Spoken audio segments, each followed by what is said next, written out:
that's going. So, like I said, 2 doors in front of you. One to the north here, one to the south. You would be in exploration mode right now, right? So, kind of like last time, I would say we just go down the player list and figure out what we're going to do. And, or, of course, you guys can strategize what you want to do amongst yourselves. What do we do? And I'm going to unpause. We should split up, because, you know, horror movies, right? The best thing to do is to split up. And Scooby-Doo. Yeah. Right Yeah, it out always worked out well. Right Yeah. out of the gate with the killer suggestions. You can't split up. I only have one cameraman. So, do these doors have like keyholes in them? Is there something I can look through down the hallway? Well, of course, in our last session, right? I think somebody like accidentally clicked on it. So, I mean, you could kind of know from that it's not locked. But I would tell you, just in general, maybe OOC, you would probably want to like approach a door and like at least look at it. I don't think that would necessarily be a perception check to tell if it was locked, right? You could just try the handle. Of course, I wasn't really wondering if it was locked. I was wondering if there's a keyhole I could look through. Well, that I would tell you, you would need to do a Perception check. perception, yeah, to look through the keyhole, and it would be. I mean, it's kind of dark and dim and dusty, so I would say it would be like a DC 16. Wait. I can cast my light spell if it's dark in here. I was just gonna say one of you guys with dark vision. Well, it's not totally dark, which I mean you should be able to tell just by how much you can see. Of course, it is later in the day, so the sun is kind of down, and that's the primary source of light in here. The walls, remember, are crumbling. It's in disrepair, so there's slits and cracks and crumbles where the light has come in. But again, it is 7 o'clock, almost 7:30. Yeah. I see 5:30, but Oh yeah, 5:30. I was 17 and my brain went to 7:30. But yes, 5:30. Which so you're talking, that's around sunset-ish time. So probably in a few hours. I mean, it will be dark in here. are we on daylight savings time or not? Galarian say like I don't know. I mean, everything's pretty green outside, so I'm assuming it's summertime. Well, I think I have good vision in the dark, being half elf. I could take a look at it. I also have a pretty good perception stat. So I'll do the same for the top door. Like I say, there's definitely a keyhole, and then seeing down it'd be rather challenging because it is dim. So like I say, I would give you a DC 16 to see whether you can see down the keyhole. Yeah, I'll take that DC 16. Let's do it. Yeah, same. Are we still going down the list? You guys, I think Chesty's first here. Yeah, Chesty would be first. You want to make the first attempt here, Chesty? I mean, I can, but somebody with dark vision might do better at it than I would. Well, I mean, this roll is just kind of a, oh my god, what the hell? What the hell is that? Okay, that's not the right roll. 6d10 you just rolled. Alright, so Chesty, or excuse me, Drex, Killstab, walks up to the door, puts his face right up against the keyhole. He's concentrating for a minute, and then he turns around and tells everyone that through the southern door that he just looked down, he was able to see just a hallway, and then at the end of the hallway was just another door. So there was really nothing spectacular that he noticed. That's good. Yep, boring. It's a hallway. Oh, Who's next? such a nice hallway. Yeah. What color paint did it have? Couldn't Any tell. cool rugs or anything? Couldn't. I'm looking for ideas for my house. ideas for your. Principal Skinner and Miss Krabappel were in the hallway making babies, and I saw one of the babies, and the baby looked at me. He did notice that there were paintings of Hellknights up and down the hallway, kind of what you would expect in any place that was, headquarters to some kind of military organization. Through the slits of light that were coming in, you could make out heroes of the past and pictures that kind of showed them in battle, different scenes, that sort of thing. Other than that, there was really nothing too spectacular. Just a hallway. All right. You guys mind if I take a stab at the north door? Do it. Go for it. Wait. Actually, it's my turn, right? Yep. Neji's action. I'm Can gonna you open guys, the if you door. click that, can you open it? Yeah. Okay. So, I missed my cue here. Hold on. All right. So you notice that this narrow corridor stretches around the center of the keep, which seems to be an octagonal shape. Sorry, go ahead. You can see that down at the end of this hallway is a door. So one would assume that this pattern of doors is around the whole center here, and it's divided into segments. Okay. Next, I'm going to cast Detect Magic. Okay. Pulse that registers. Okay. Learn the school of magic for the high. And so that's not a roll or anything. You just place that in a 30-foot emanation. Let me see how far. Okay. So your detect magic fizzles and sizzles, but doesn't alert you to anything. Okay. Alright. I'll end my turn.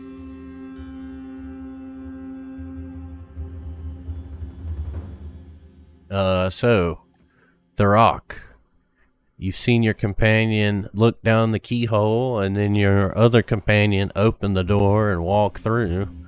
What do you do? I'll still check the north door just to see what's up. So I'm going to take a peek through the keyhole.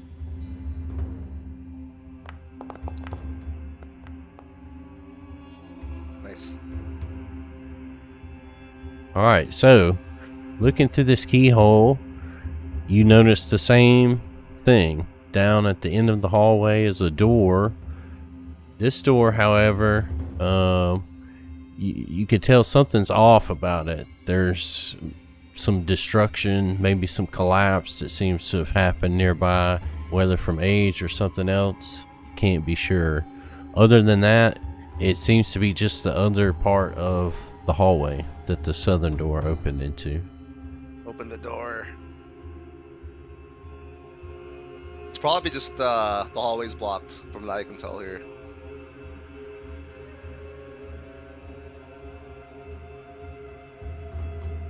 Oh, yeah, what are you gonna open the door? Or are you just gonna stand there? What Yeah, I opened it. Oh, you opened it up. Alright, and you can tell, similar to the other hallway, there's some paintings hung of Hellknights of the past.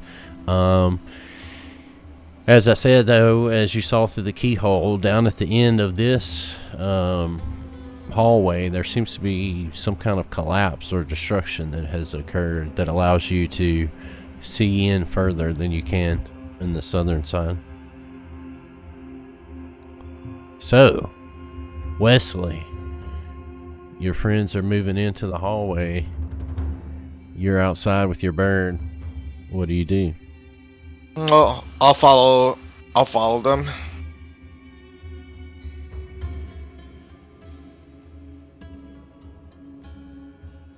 There you go. Boom. Should be able to come in. Yeah. Yeah.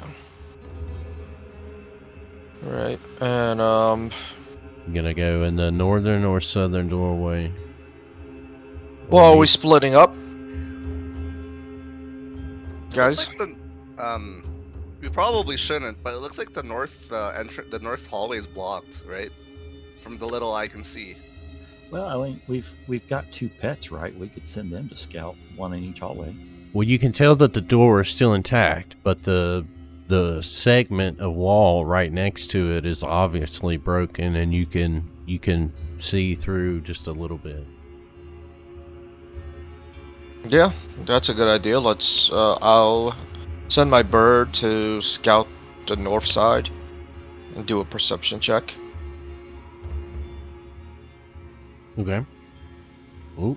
Let me just Oh, you go gotta in. open the door first, right? The bird can't open the door. Or is it open now? Oh, it's open. I Yeah, I think already it's opened it. open. Yeah. That door's open, but the door at the end of the hallway is not open. Wow. So you Okay, I'll- want him all the way yeah, down I'll- there? Yeah, all the way down there. Wait. I'm gonna. Can I cut real quick here? I'm gonna give your bird some light. Your bird doesn't have dark vision, right? Or low I light. don't think so. No, my bird does not have dark vision. Okay, I'm gonna pick up like a small rock. Oh wait, no, your bird already went. Never mind. All right, whatever.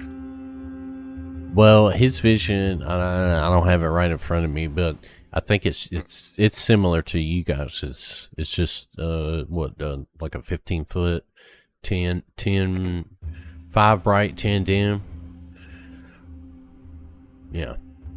All right, so let's see. We give him a DC 14 just on a regular perception check to see what's what.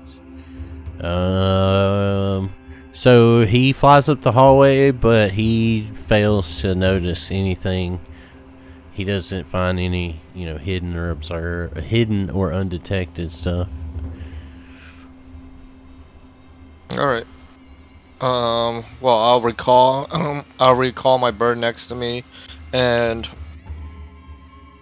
we'll have to formulate. I'll actually go stealth with my camouflage gear on. Well, so if you sneak right now, you move at half speed. So, I mean, you can without like a check. You could just basically sneak, but then you would be moving at half speed. If like a battle started far away, Oh, okay. I see where you're getting at.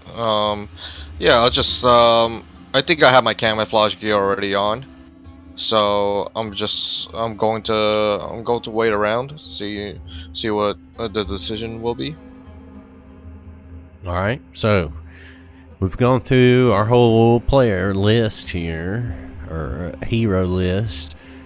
You guys have seen there's a hallway here in front of you. It looks like identical sections. One's damaged, one's not. You want to talk amongst yourselves, formulate a plan. What do you do? Did I send my rat through the next door in the south, like under it, and scout a bit? Yeah. Oh, Yeah. oh I am What do you- just adjusting. What do you guys think? I mean, I think it's a good idea. Mm-hmm. Let me get him out here. Stinkfoot, right? Chester, you want to do anything on your turn? Right now? I don't know why his name. I noticed it last time. Let me fix his name here. Sorry.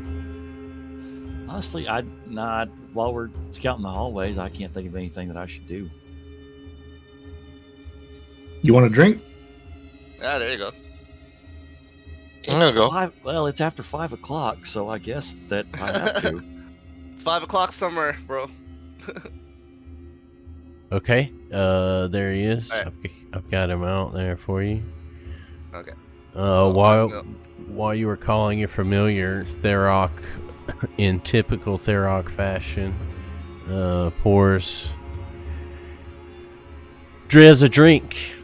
Drez guzzles it down faster than you've ever seen. Alright, so right now Stinkfoot is right by the next door. I'm just wondering, Mary, is there a gap under the door that he can fit through?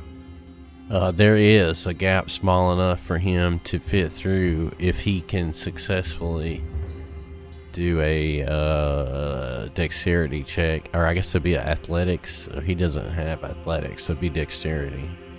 Okay. 14. I guess you'll have to roll for him, right? Or how do I do it? I think you can if you go to his. Let's see. Oh yeah, he does have. Oh, there we go. I just have Because to he's click got on all your stats, yeah. Athletics, yeah. So, 15 or higher to see if he makes it under the door. Sorry, what am I rolling here? Dexterity, you said? That'll be athletics, which is Athletics. tied to your dex, yeah. Okay. So, on his little screen, if you click him, you should be able to go Yeah, to. I got it. Alright, here we go. Ooh. So, you've been a successful adventurer for quite some time. Unfortunately, this success has now come to haunt you as the food that you've been feeding your familiar has fattened him up to the point where he gets halfway under the door, but he's stuck. It'll take him another turn to get all the way under it.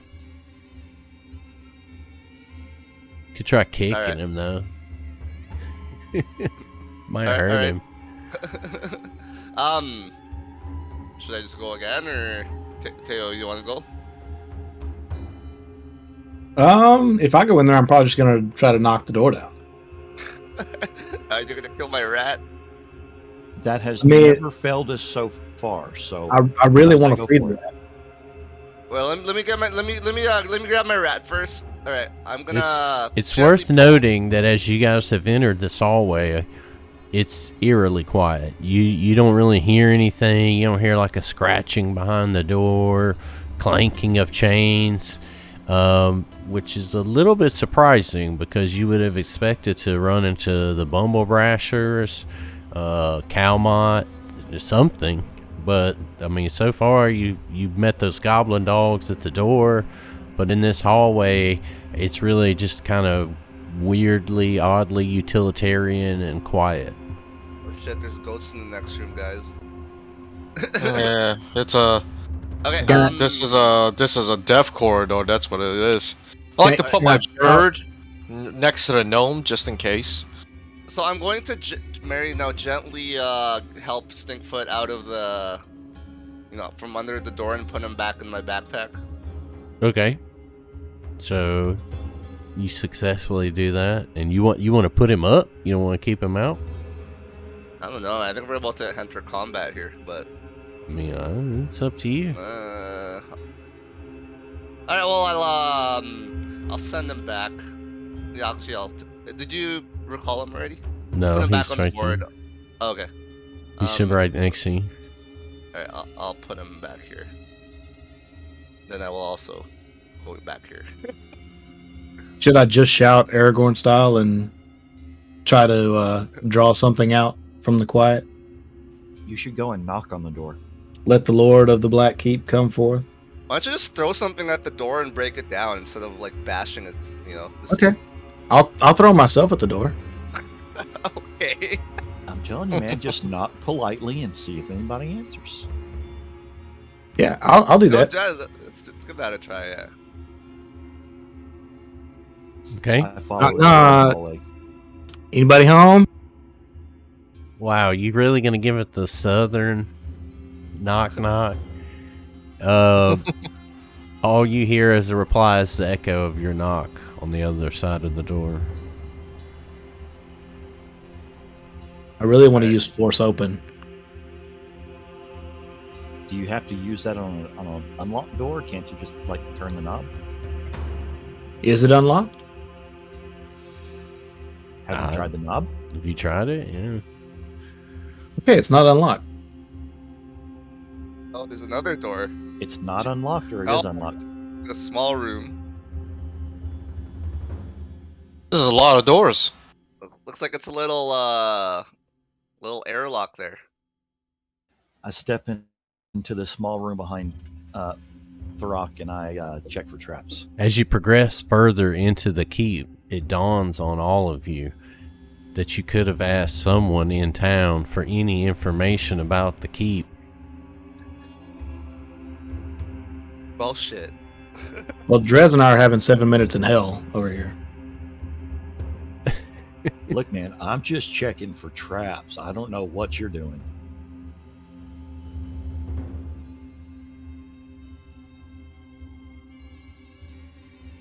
I don't know if our game master is laughing his ass off or what he's doing right now.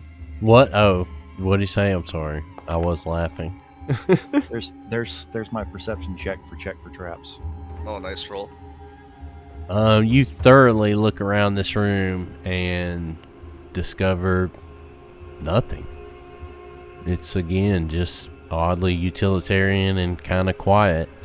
It's quiet. Oh, Almost too quiet. I was about to go through that door anyway, so. Yeah, I just Right. accidentally clicked it. I was trying to drag my little man over here. Sorry. I like to. You keep your hands off your little man. Oh my while we're playing, goodness. sir. I like to put my. I like to send my bird to guard the outside. There might be an ambush. Gotta work on the phrasing, guys. We're talking about touching little men and. My Yes, you little can name it. I want bird. to pull out My little bird. I want to pull out my little bird. Yeah, throw him outside.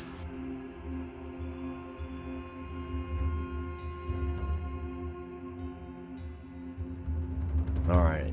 Move my little. Oop.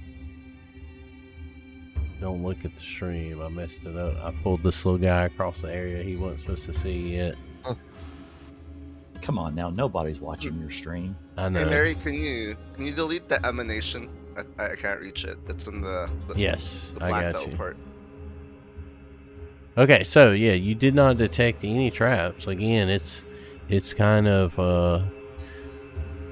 oddly. Hold on, let me do this, you guys. I'm gonna reset Fog of War, but you guys should still be able to. Hold on, I'll move. You should be able to move around enough where you've already been to get it clear. Sorry, I had to do that because I messed it up.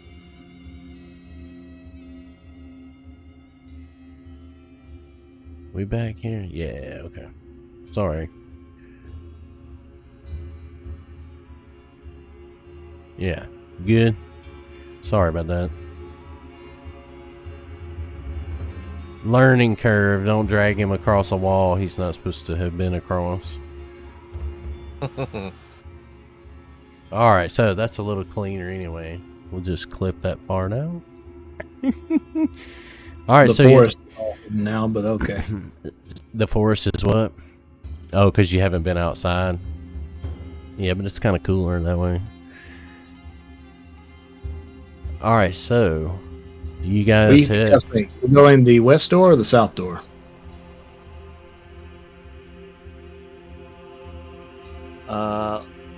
Let's flip a coin. Heads west door, tails south door. How about we roll a d4? Odds west, even south. That sounds good too. No, that sounds good. Smart.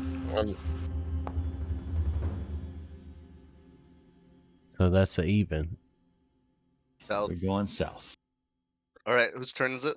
Alright, so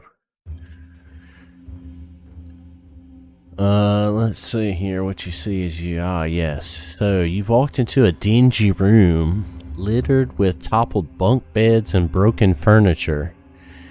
Doors to the small private bed chambers hang open, which you can kind of see as you get down in there. That's why you can see as far as you can. Along the western and southern walls. In the room's center, bed frames are stacked upon each other to form a sort of fort, with filthy and ripped bedding draped over the top to form its ceiling and walls. What do you do? I whisper to Therok, go and knock on that one too. I go and knock on the fort. Okay, so you walk there. As you approach, you hear a guttural growl, and you instantly realize that you have walked upon the hostel-like barrack of a bugbear. A what? A bugbear? Bugbear. You immediately enter combat as this bugbear takes a snarling look at you and just says, "Get out." So let me do this and this. I respond, "Make me." Make you. There's no diplomacy here. The bugbear wastes no time also calling out your two friends that with its superior night vision or dark vision, it can see you behind you in the hallway, and they also enter combat.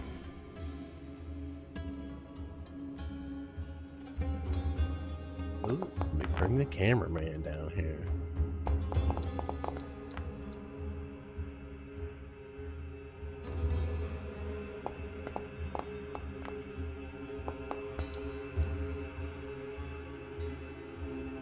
Some last again.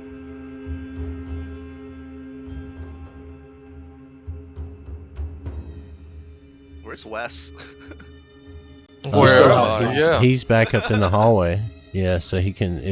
This bugbear couldn't see him. You might All right. Prepare to be stealthed and fucking snipe him. He could. I think because I was going to do like we did last session, and at the end of the first round, give him an opportunity to, do something, take an action or jump in the fray. All right, so you have stumbled upon this bugbear, Yolekta. You realize as the encounter begins that this bugbear was just kind of peacefully organizing the spoils of its last hunt, and had you entered the room more quietly, it would not have noticed you. But the time for that is over, and it takes its first action. Let's see, 25. So 1, 2, 3, 4. It comes up to its, of course, its first target, which is Therok, because he's the one that disturbed its peace. And it takes a swing with its bastard sword. Ow. Yeah. Oh. Unfortunately for Yolekta, today luck is not on its side, and its first attack is a miss. With that, Therok, what do you do?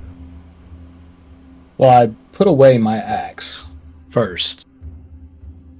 So, what, a sheath? One Yep, action? I sheathe my axe. And then I perform a grapple on the on Yolekta. Okay. You should be, you got that? You should be able to do that yourself. Let me target him first. Hold on.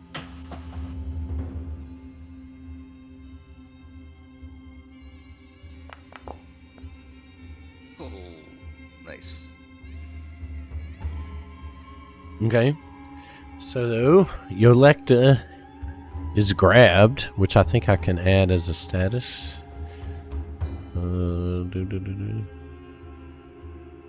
Yep. Right. And grab. And then I'm also going to attempt to trip him. Okay. So hold on. He's got grab, gives it flat-footed. Whoops. Yeah, flat-footed is on there, and immobilized should be on there. Okay. I think I need to do it with the multiple attack penalty, right? What? I'm sorry. I was making sure that it had all its statuses. What'd you want to do? Trip it?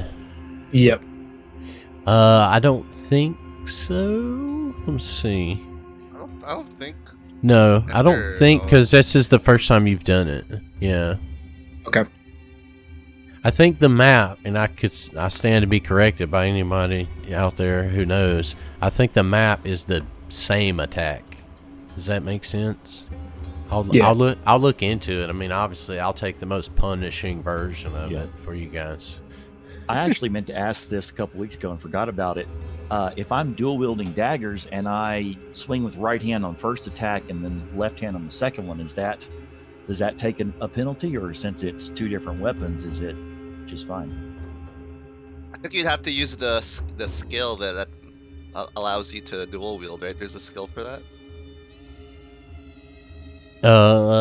Yeah. I mean, yeah. I think there is to like get like a bonus with one attack with both of them. But I get what you're saying. I mean, I would say it wouldn't be. It would be two separate actions though. Whereas like what Shik's saying is, if you had like a dual, if you had like I'm not doing like a flurry attack where I hit both at the same time. Like if I spent one action to swing with the right and then second action swing with the left, I just didn't know if that took a penalty. Right. I would say it wouldn't, because those are two distinct things, two distinct actions. But you know, that just something I had wondered about and forgot till now. I mean, I don't know what the official answer is, but that's probably one of those like house consensus type of things. You know what I mean? Yeah. Okay. Well, I've got him immobilized, guys. It's up to you guys. He is immobilized, yes. And now that was you took your last action by, you tried to trip him, or were you going to do that? Yeah, I tried to trip him. I failed. Oh, it failed. Okay, I didn't see it. My bad. All right, so Drez, you once again find yourself in a combat situation thanks to your bumbling dwarf companion. You don't know whether it's incompetence, drunkenness, or some kind of sinister genius that keeps leading you into these situations. But at least the dwarf has immobilized the bugbear and now has it held around the corner from you. What do you do? I gotta tell you, this dwarf is growing on me. All right, first thing I'm gonna have to do is actually move down here so that I can see the thing. And if you wanted to, I think you could take one more step, like, and get like right next to Therok. I think that was only about 15 feet you just did. All right, and he's flat-footed to me too, since actually it says I'm colliding with the wall. Yeah, it collides with at least one wall. Oh, so so Therok is so fat he's blocking the space between the bugbear's little barrack there. If I grappled him, shouldn't we be in the same space, basically? You could try to get on top of it. I know that's what you're about to ask me. And I would say that would give you an, excuse you, walking around, get back where you were. Yeah, I would say if you do a successful climb on that. No, what I was going to say is, can I tumble through the both of them in one turn? Yeah, I think you can. Let's see. I mean, you'd have to do it twice, I think. Maybe. Let's see. Because you're moving your movement speed. Yeah. Yeah, yes, you can, because it's your movement speed. So if you're standing right behind him and he's where he was, right there, then you could go like over here or over here. I mean, you could go anywhere because your movement speed's all of this. All right, I'm going to attempt to tumble through and land up right behind the bugbear. Okay. So did you roll that against the bugbear? Yeah, here. Target the bugbear and do that. Because it's the reflex DC of him. There you go. So that is a success. So in a daring move, Drez Killstab jumps up on top of Therok's shoulders and uses him as a launching pad to go right over top of the bugbear, landing behind him for a killer blow. What do you do? That should also make Yelecha flanked, right? It does indeed make Yelecha flanked. So he's flanked and flat-footed now. Yep. All right, I am going to strike with my dagger. Don't hit him too hard. He might be useful alive. Mm-hmm. he hasn't said anything to you guys. He's just been kind of cursing and muttering under his breath here. So do that again, but against Yolecta. Future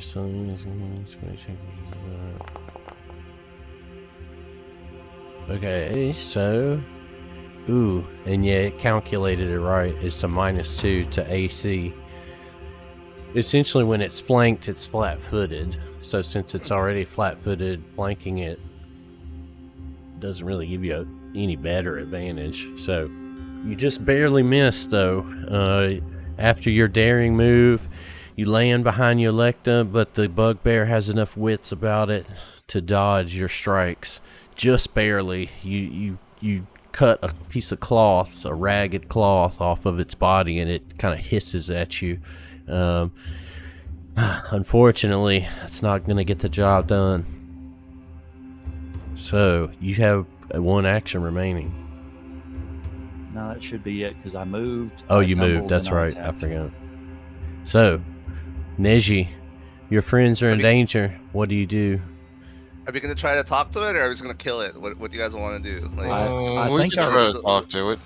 I mean, I think our window for diplomacy is probably passed now that we have aggroed it, grabbed it. I mean, and it was attacked just against startled, I mean, it's Right, kind of, I grabbed it to calm it down. Drez I is the mean, one that Mhm. went Yeah, all you ninja. could talk to it. information that would have been useful before I did my moves. I'm over here trying to look cool, and you're like, "Oh, I meant for you to talk to it." Got to communicate here, Therok. okay, Oh man! Well, he held him down. You know, if I was trying to kill it, I would have hit it with my axe. Right. I saw where he was going. All right, see well, what- we've got it pinned in right now, so maybe diplomacy Mhm. is a good tact when it can't really go Mhm. anywhere. Yeah. Let me see. Okay. I guess I need to move into a position where I can see him, eh? Over here. Okay. Then, so that's one turn. And then I'm going to cast...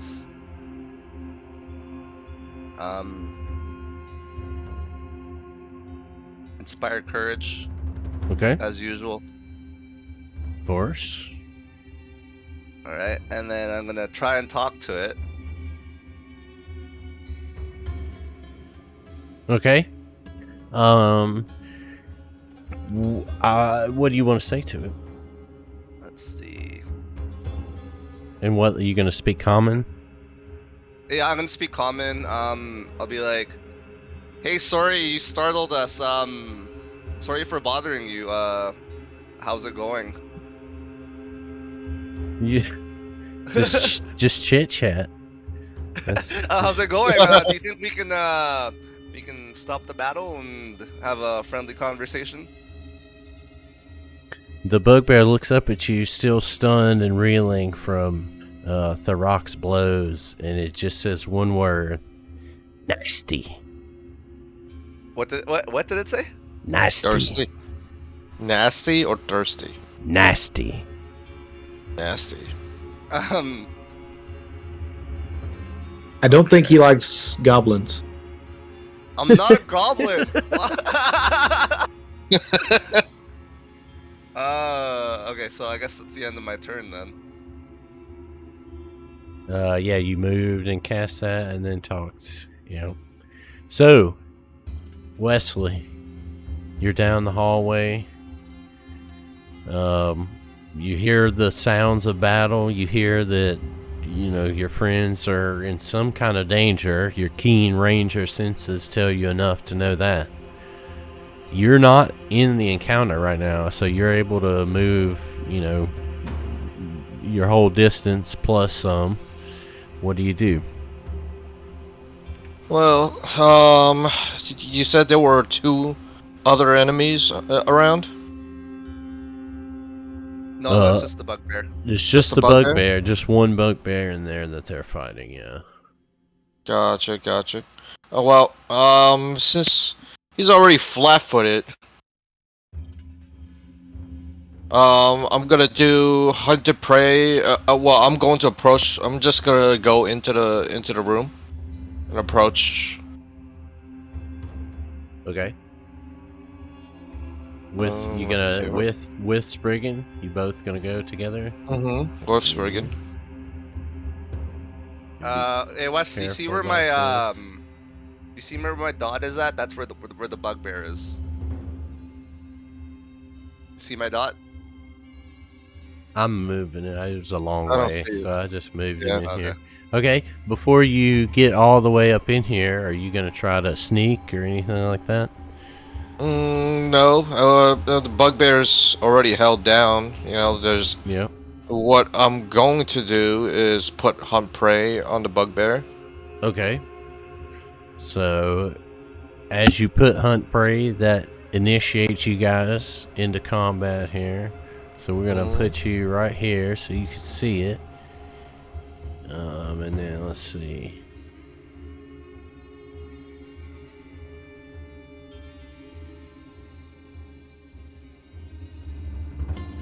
All right.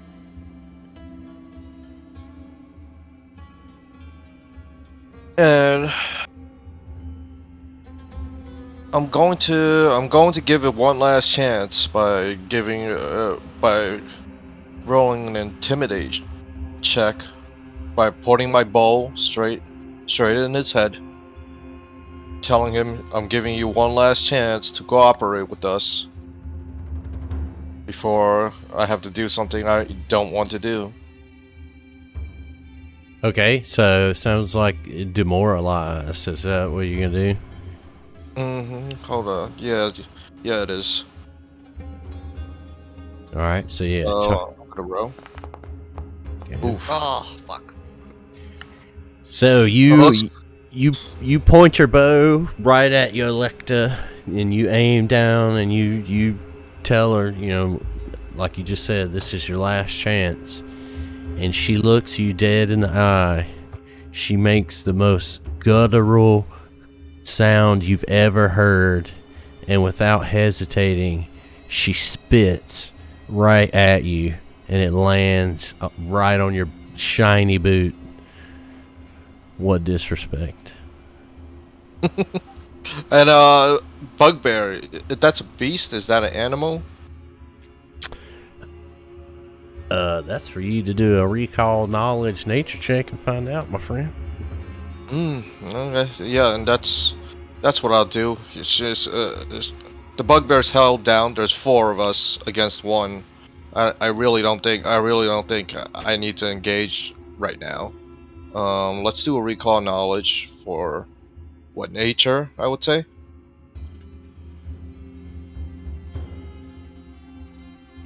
Yeah, nature for sure. There you go. Okay, so yes, you successfully identify through your years in the wild as a ranger this bugbear as a goblin humanoid creature. Usually they're not found in places where there's like a lot of treasure or anything. They're more interested in keeping trophies from victims that they've claimed, and you can kind of figure that's what's in the barracks that Yolecta has made, because the stench in this room of rotting flesh is thick. Having noticed that, it makes sense that she understands common and spoke common to you. So you have now entered into the encounter. You've hunted prey, you've analyzed it, and she's noticed you. So roll your initiative, and I'll roll for Spriggin. Got it. And we'll go to round 2.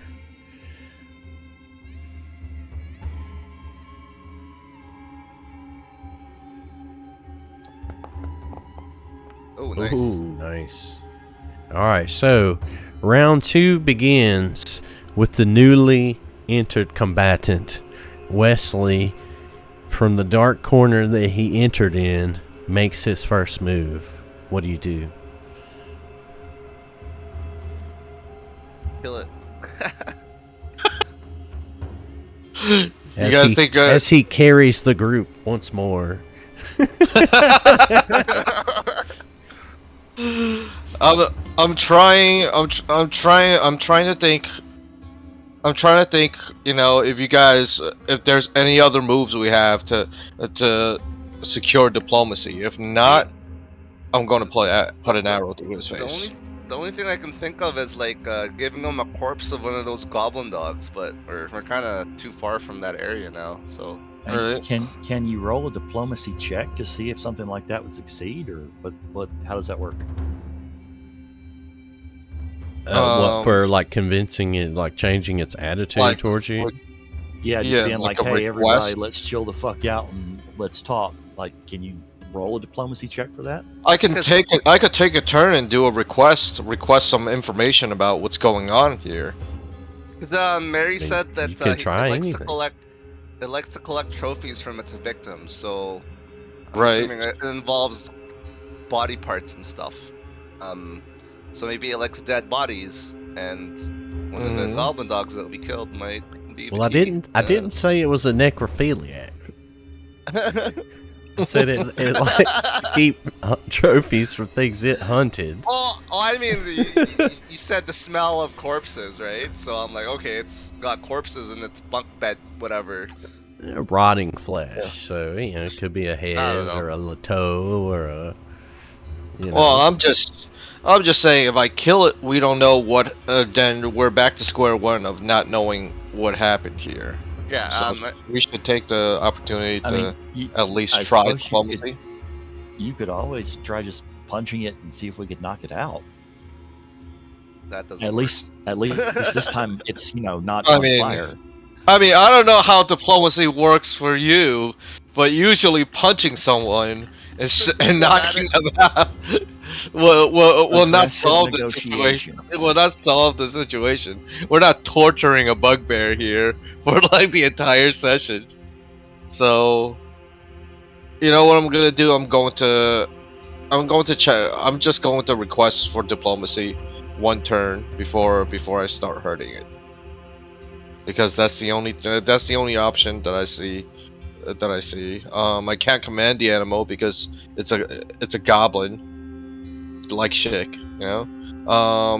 Fuck you. Here, I think I have a macro Racist to son resolve of a that. bitch. So hold on one second. I think I can resolve it.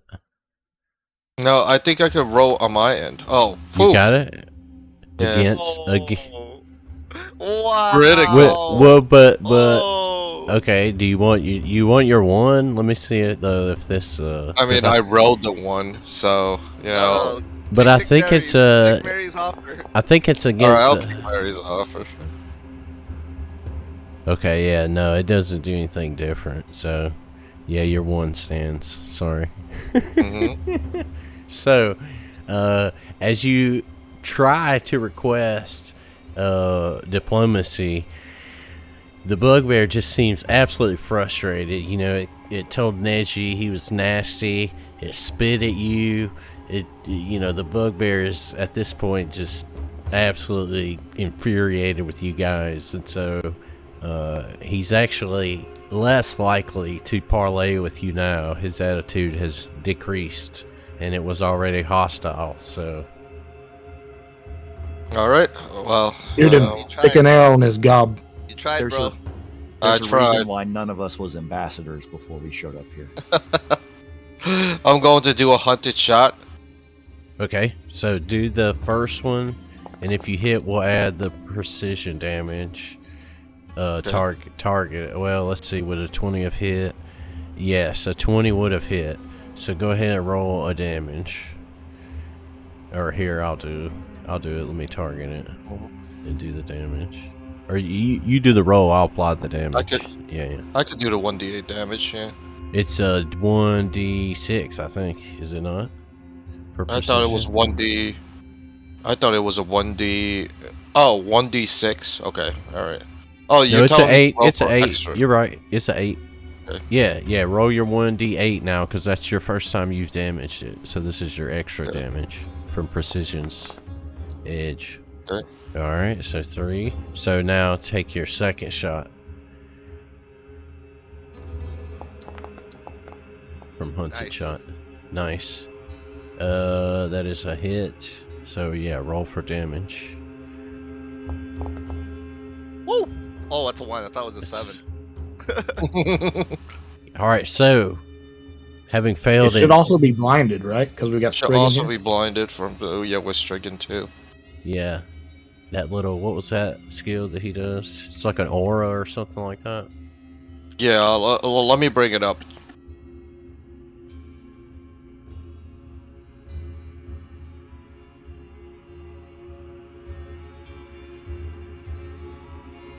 There we go.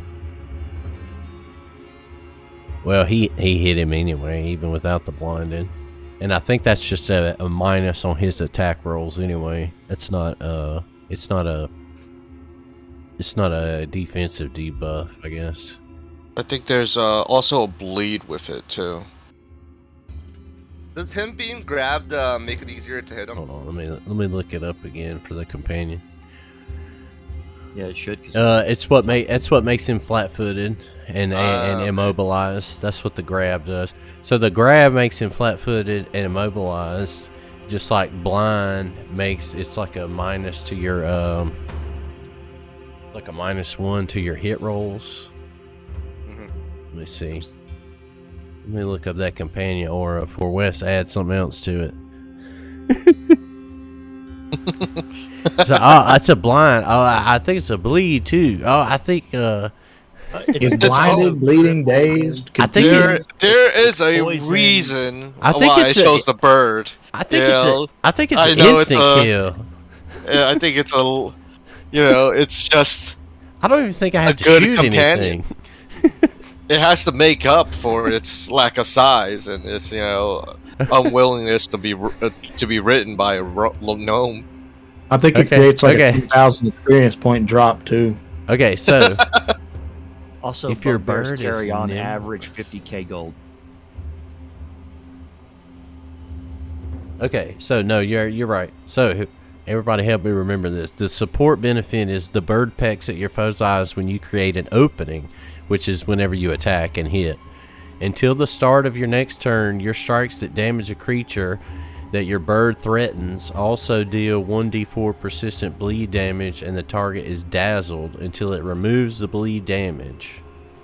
And this part I'll have to look into. This might be as you level up and can add something to it. It says if your bird is nimble or savage, the persistent bleed damage increases to 2d4. So we'll have to look that up. How do you make it nimble or savage? Well, you get a feat for a mature companion. You can like level, which is leveling up your pet, and you get to choose between nimble Yeah. or savage, or one of the traits. Yeah. That's what. So That's what I read. since you created an opening, he's dazzled and he's bleeding. Where's persistent damage? Bleed. 1d4 bleed. Yep. So, and since I don't know that Yolekta has any first aid knowledge here, so she's probably gonna just keep on bleeding because she doesn't know how to cure that. She's a bugbear. All right, so that's you still have an action, right? You still have an action? I think you do, because you tried diplomacy, then you did hunted shot. So what's your third? What's your third thing? What's your third? Oh, action? since you.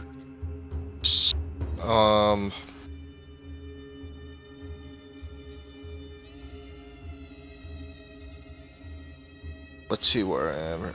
Right. Let's see where I am. Okay. I really don't like to waste an action, but there's really nothing I can do.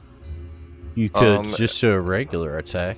You that's what you've done before in the past. Right. Okay, I'll just strike it again with the regular attack.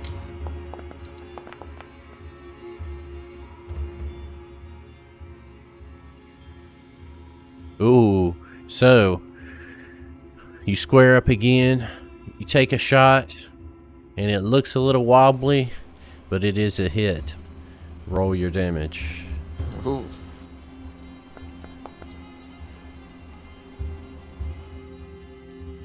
Nice. That was a big one. So, this arrow finds its mark.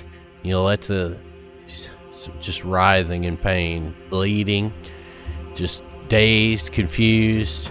She just lashes out at Therok once more. How much damage has the creature taken so far? 11. Okay. Probably 15 health. Her vicious, rusty bastard sword digs into the dwarf's flesh, and he takes 6 damage. In a fury, Yoletta swings again. Oh my god, Tail. Filled with an unholy rage, the bastard sword finds its mark once more. Yoletta does not relent. She strikes a 3rd time. But finally, her sword misses its mark, and Therok takes an attack of opportunity. Therok, roll a strike against Yoletta.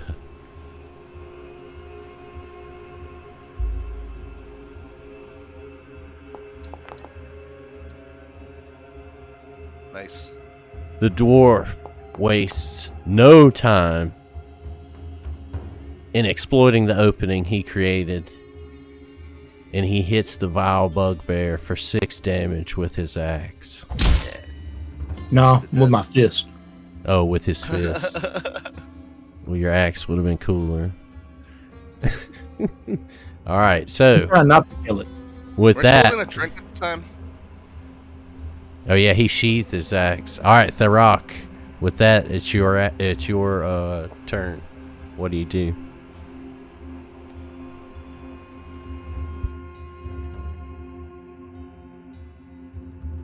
I make one more diplomacy.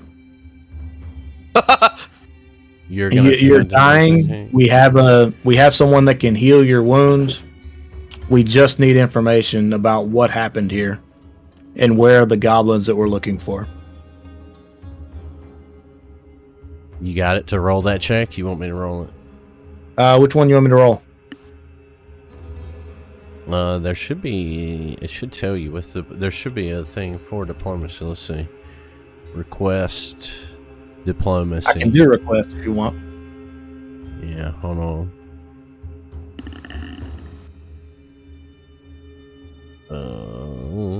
Yeah, that's what you need to do. And I think if you target it, if you target her, I think it'll do it against the right stat. Let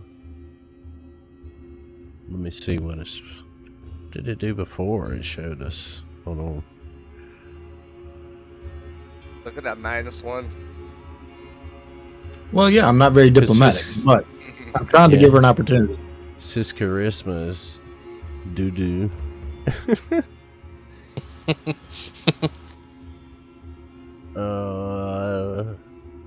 Percentages.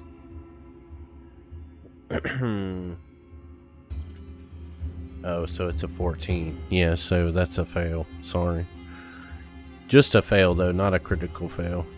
So her attitude towards you doesn't improve or get worse. She just snarls. She's kind of getting concerned with her bleeding wound at this point.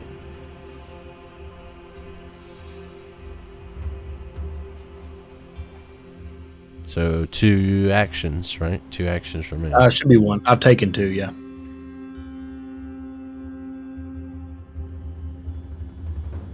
You did just the diplomacy. What was the other? When I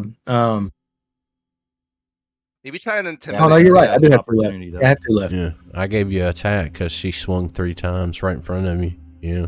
Yeah. I draw my Yeah, I draw my battle axe Okay. and I make a strike with it. Okay. Let's see the roll.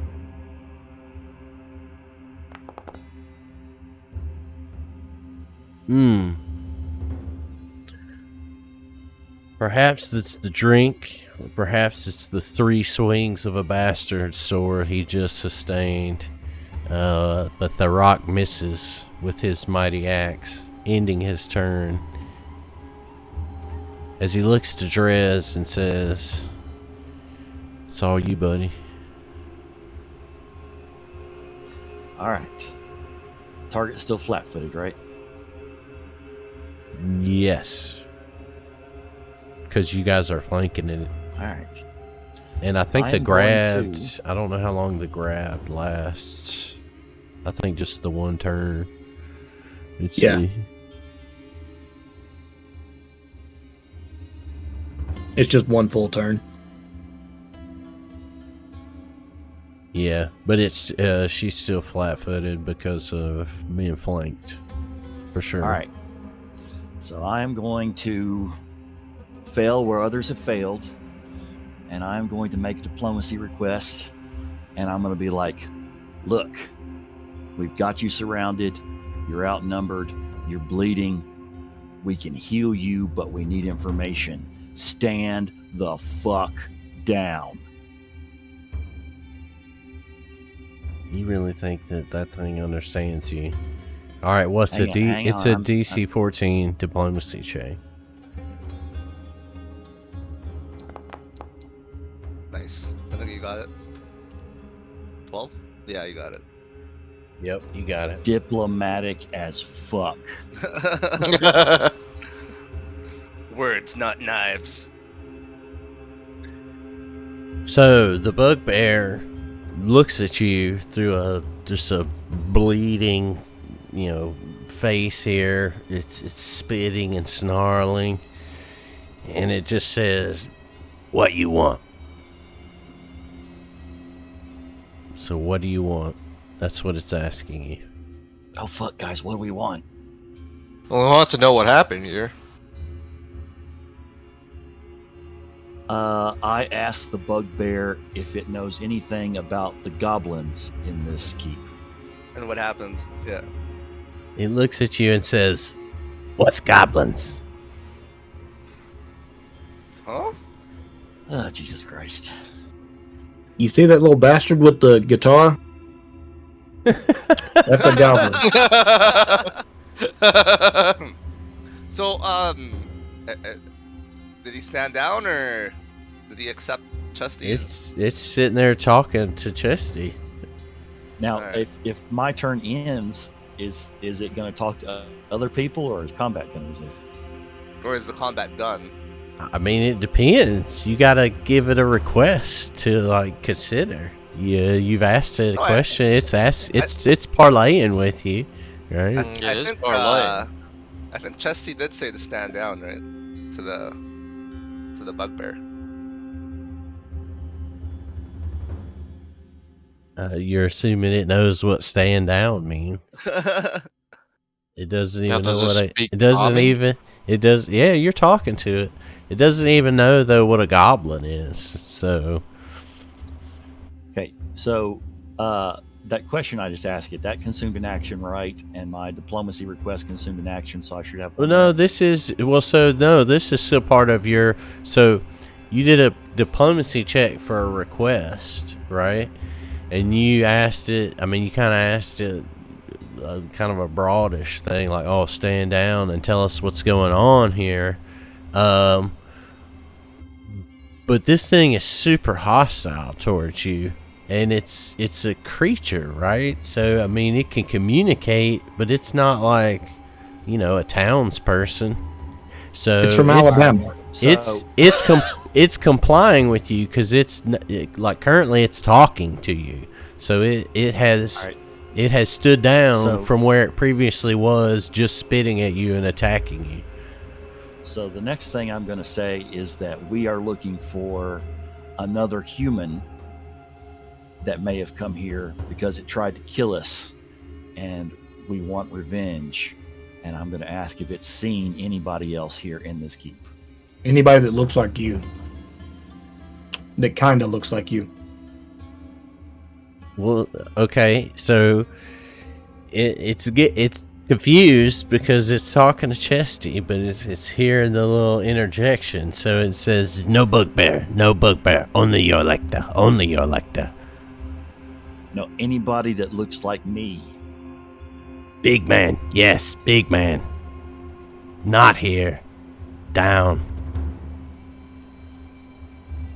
Down on a lower level of this keep. Down. Down some stairs. Downstairs. Do you know what stairs are? Down.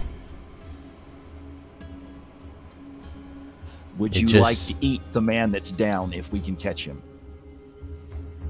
No eat nasty man flesh. What would you like to eat? I'm kind of a vegan. No.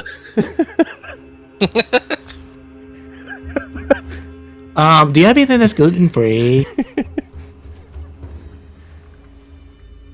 I'm GMO.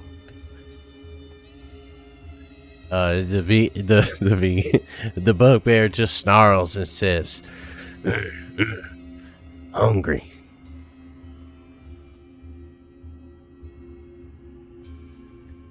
We can try to find you some food if you will lead us to the man that is down. Hey, Or does the tell bugbear him- drink? Ale can be kind of filling. At this point, you're starting to lose its interest. You know,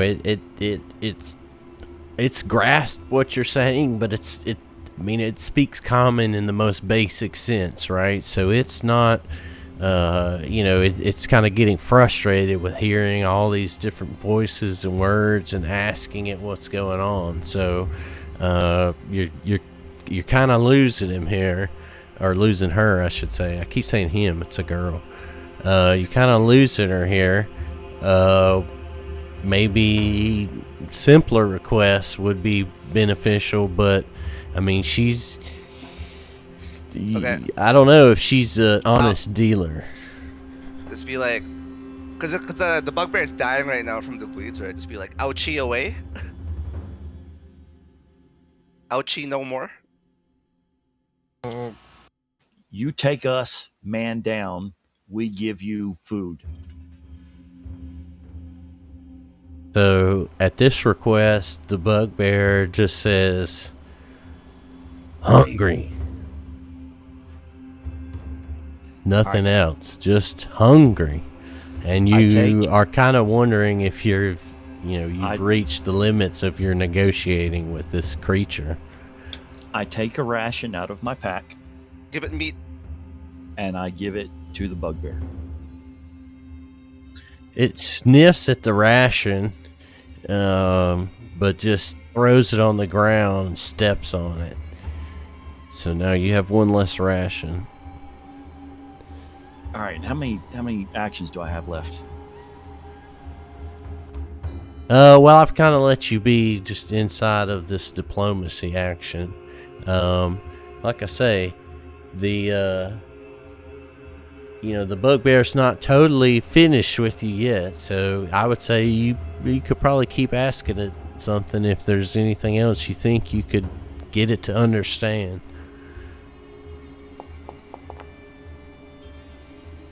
Cool kill.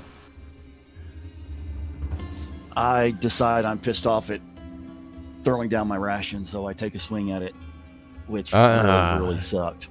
So the bugbear expected no less, and as you go in for a dagger swipe, you notice that the bugbear, seemingly distracted and not understanding what you've been asking it, was actually using this time to heal itself just a little bit. And so as you miss, you see that the bugbear is healed for 7 HP. All right, my first strike was with the right hand dagger. I'm following up with the strike with the left hand. Okay, I'll allow it. Jesus fucking Christ. Unfortunately, the bugbear, this brief moment of respite, has given it all the opportunity that it needs to successfully dodge that attack, leaving you high and dry, but a good attempt. Wesley is now Spriggin's action or turn. Well, seems like diplomacy is out of the question. I will command Spriggin to attack. Okay, so you're gonna move. 1, 2, 3, 4, 5. Right next to you, like right there. Yeah, and it'll be the 1d6, the melee beak. I'm rolling. You got it, yeah. Hey, what if we feed it Stinkfoot? I could always get another rat. That was a definite hit. That's your familiar though. That's like you cast that like out of your like self. That's kind of gross. Ooh. Yeah. All right, so Spriggin swipes in, pecks, and basically gets rid of the amount that Yelecta healed during the diplomacy conversation, doing 6 damage. And wait, no. I gotta roll striking again. No, that's the precision strike. Is you do that for the first damage that you do against your hunted prey target. So you just do that one time for your attack. Gotcha. So, I have 2 more turns, right? Mm-hmm. I'm going to one because it moved and then it attacked. So one more. I'm going to strike again. All right. I don't think there's anything else I can do.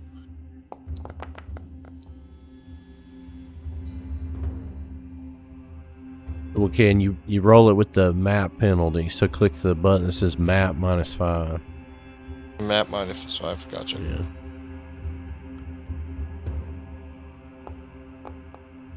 Oof. Oof. So, unfortunately, Spriggin goes in for a second attack, but this time misses, and it's a critical miss. So Spriggin takes 2 damage because that's the wrong number. As Spriggin swoops in to peck at Yelecta a second time, she anticipates the attack and she swipes at the bird, catching it with her vile, dirty claws. Alright, so with that, Neji, it's your action. Tell how much health do you have left? Teach this bugbear about goblins. Sorry, what was that? I said teach 7. this. Okay. How much health does he have now, or has he taken? Well, he healed back 7. Yeah. And then he's and then my bird did 6 damage. Okay. So essentially, he's taking 10. Okay. So, alright. I'm just gonna use electric arc on it. Okay. That's a spell, yeah? Yeah. Straight up damage. No need to. No effects or anything? Yeah. There you go. Fuck you. Die. 8 damage. R.I.P. She'll get a saving throw, right? I'm looking at it right now. An arc of lightning from one target to another. You deal actions plus your spellcasting ability modifier. Yep. And it would be, I guess, a will saving throw. I don't know what it would be. Let's see. It says reflex. Save DC 17 basic reflex. Yeah, I just found it. Alright, so she's got to roll that.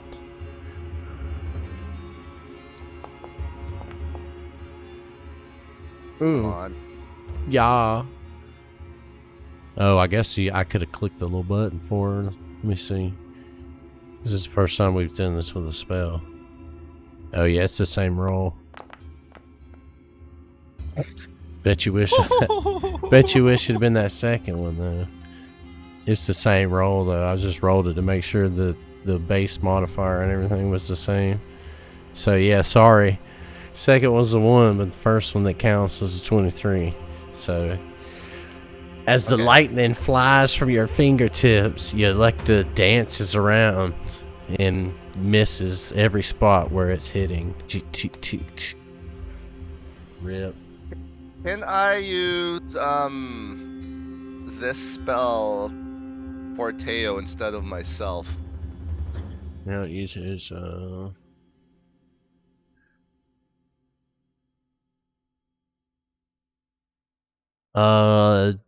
I mean I could maybe say that you could, but he's already got a shield, so he can already do all that stuff. Like he can do shield block and all that.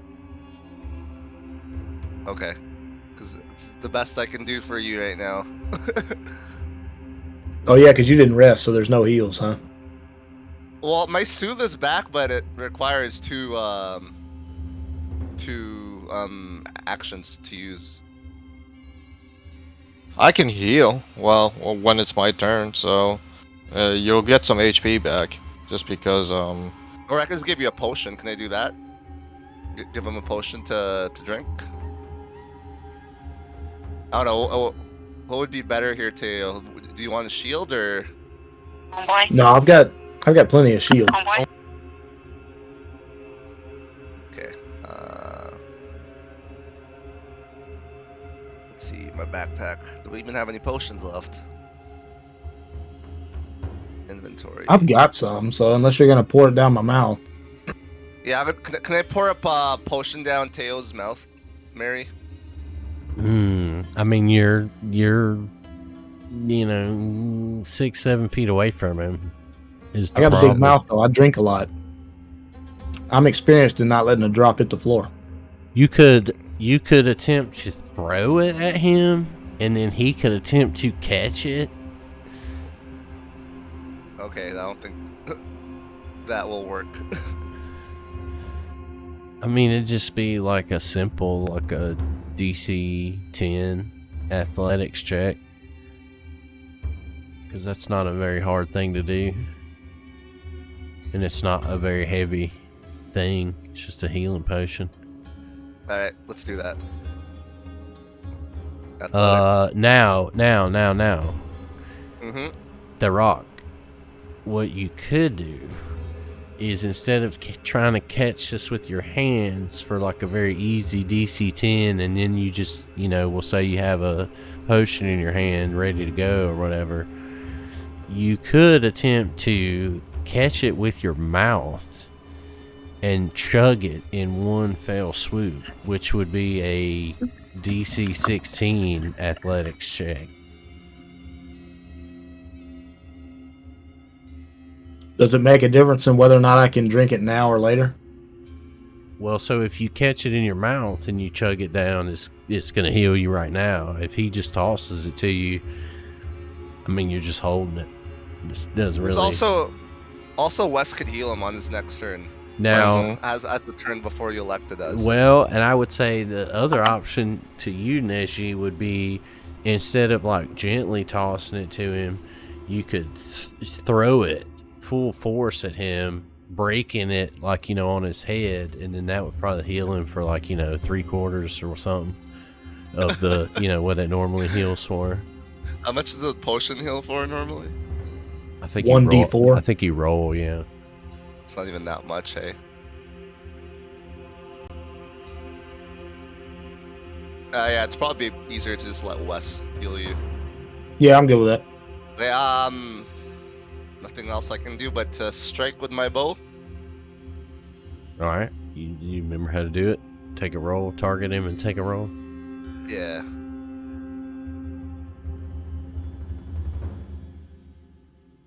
Strike. Okay. Of course. Miss. Woof. You shoot, but the arrow misses your Electa, almost hitting Drez, who's standing right behind him.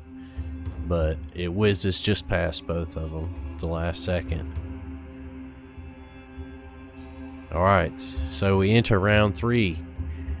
Wesley, last time you nearly killed this thing in one go. While you decide what to do, I'm gonna run and grab some more water. I'll be right back while y'all discuss. I mean, you could just kill it straight up, Wes. Or you could get unlucky with your rolls. I don't know. Alright, I'll be right back. Yeah, we've been having some shit rolls tonight. Other than Wes. Yeah, I say kill it. We've tried diplomacy. We got a little bit of information out of it. Doesn't seem like we're going to get anything else. Let's just finish it off. Right, but should I heal you first, just in case? You know, it becomes a critical miss and the arrow goes into you. You know, you don't have much HP left.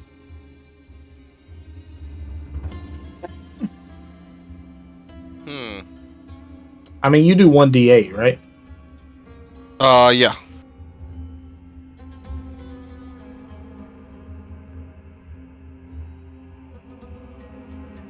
Up to you. I'm down to live so- life on the edge. Well, I mean, I have 3 turns. Might as well you spend the first turn healing, and then I have two other turns, you know, with the bow. So I'm okay with that.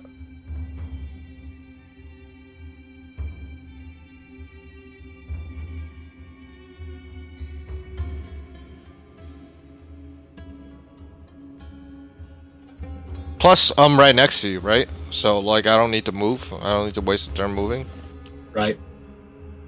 Well, I should have used this instead of shooting with my bow.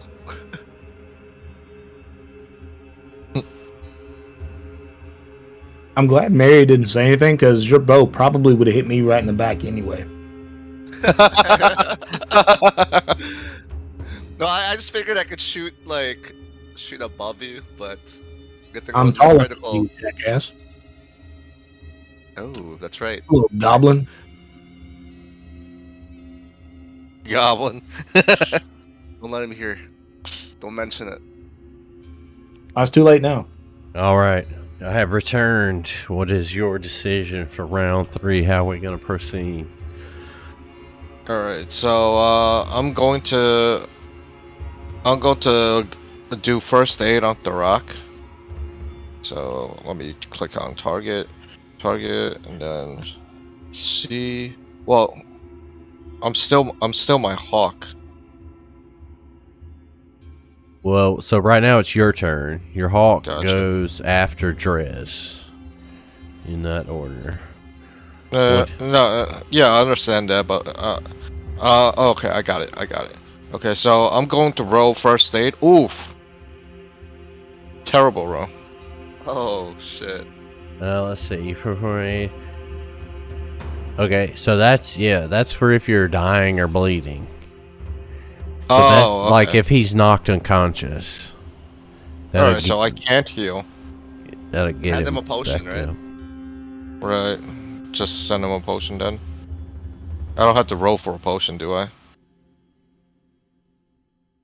I mean, if you just want, are you gonna walk over and hand it to him? How are you gonna give it to him?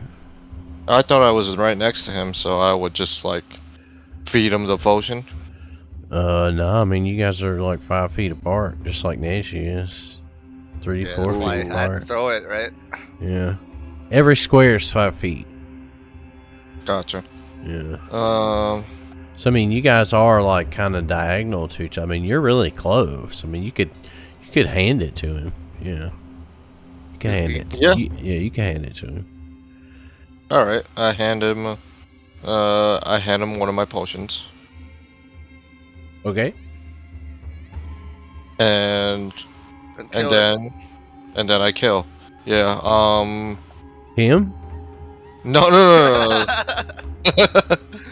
Yo, I gotta target. Therok's hurt bad. We better put him out of his misery. Target you like that. I thought it was 13 on the row. Is that a hit? That's a hit, So yeah. I roll. think technically she's not flat-footed to you, but that's still a hit even if she wasn't. She's flat-footed to Okay. Teo or to Therok and Drez. But that's a hit anyway, because she's AC 17, so, yeah. Yeah, Ooh. she's dead. Yeah, GG. she's. Alright, so- GG. Wes squares up and delivers a devastating arrow. Yolecta, she lets out a yelp, but she's not dead yet. And now it's her action. Wait, don't you have another action? Yeah, Plus? I do. Oh, that's right. You didn't administer the first aid. So yeah, what is your final action? I'll strike again. So that's map -5, right? Yes. Is there another skill you can use without having a penalty? Decent I don't think so. And that's still a hit. It's a hit, yeah. So, roll damage, see what we hit here. Fucking Ooh. Wes, man. With So- the rolls. Fucking Wes. So, Jesus. disregarding his fatigue, Wesley squares up again with his bow and delivers an arrow almost in the same spot, opening up the wound further. Yolecta lets out another terrible yelp, but she's not dead yet. How much health does this person have? Holy fuck. Well, Wounded, she attempts to retreat, triggering an attack of opportunity from both of them, right? Therok and Drez. So Drez take an attack on Yolecta. Now's your chance, bro. Let's see. Why is she moving for me? Oh, because I got the wrong thing. Yeah, so she tries to move right here. And yeah, once she gets out of that square, boom. Roll an attack. Just a basic your stab.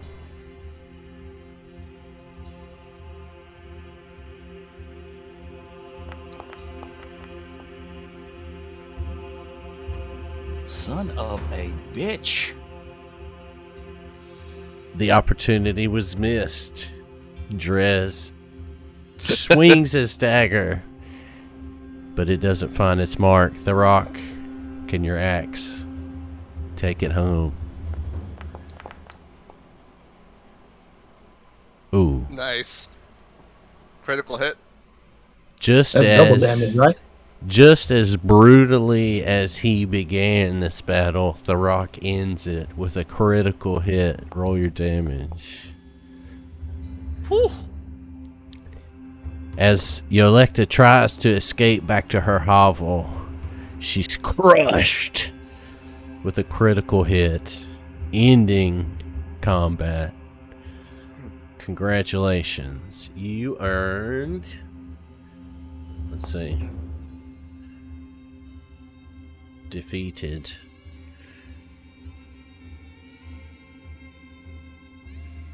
Alright. So... you earn, I guess it's just standard, so you earn, no, I'll give you, she was a creature too, so you get more XP for that. Ooh, let's see.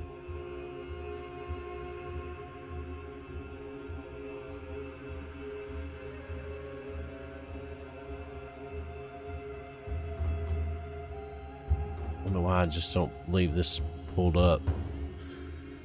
Alright, here you go. So, party level plus 6. So, you guys get 80 XP Damn. ooh, for killing Yolecta, the So bugbear. We're at 410 now. I don't know why that rolled a healing potion, but I was going to do that anyway. Alright, so, once again, you find yourselves here in a dingy room toppled with bunk beds and broken furniture, and doors to small but more private bed chambers hanging open along the western and southern walls. I guess they were supposed to have been open. Whoops. There you go. In the room's center, right, bed frames have been stacked upon each other to form a sort of fort with filthy and ripped bedding draped over it, which you know now was the home of Yolekta. You, once again, after the battle was finished, find yourselves really in kind of a mundane circumstance. There's nothing really extraordinary in this room. You notice there's a lot of doors that lead out of it. I guess we just search for loot, right? Can I open this door to see if it's a way out of the keep? Mm-hmm. Do you want? Is that a good idea? Maybe wait. Maybe wait. Maybe wait. Do you want to try to open it?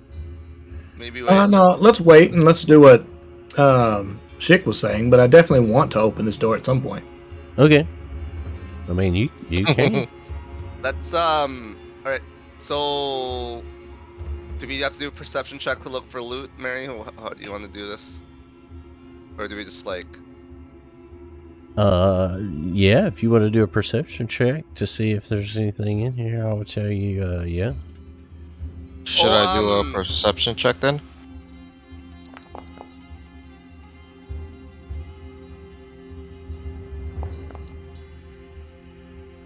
Oh.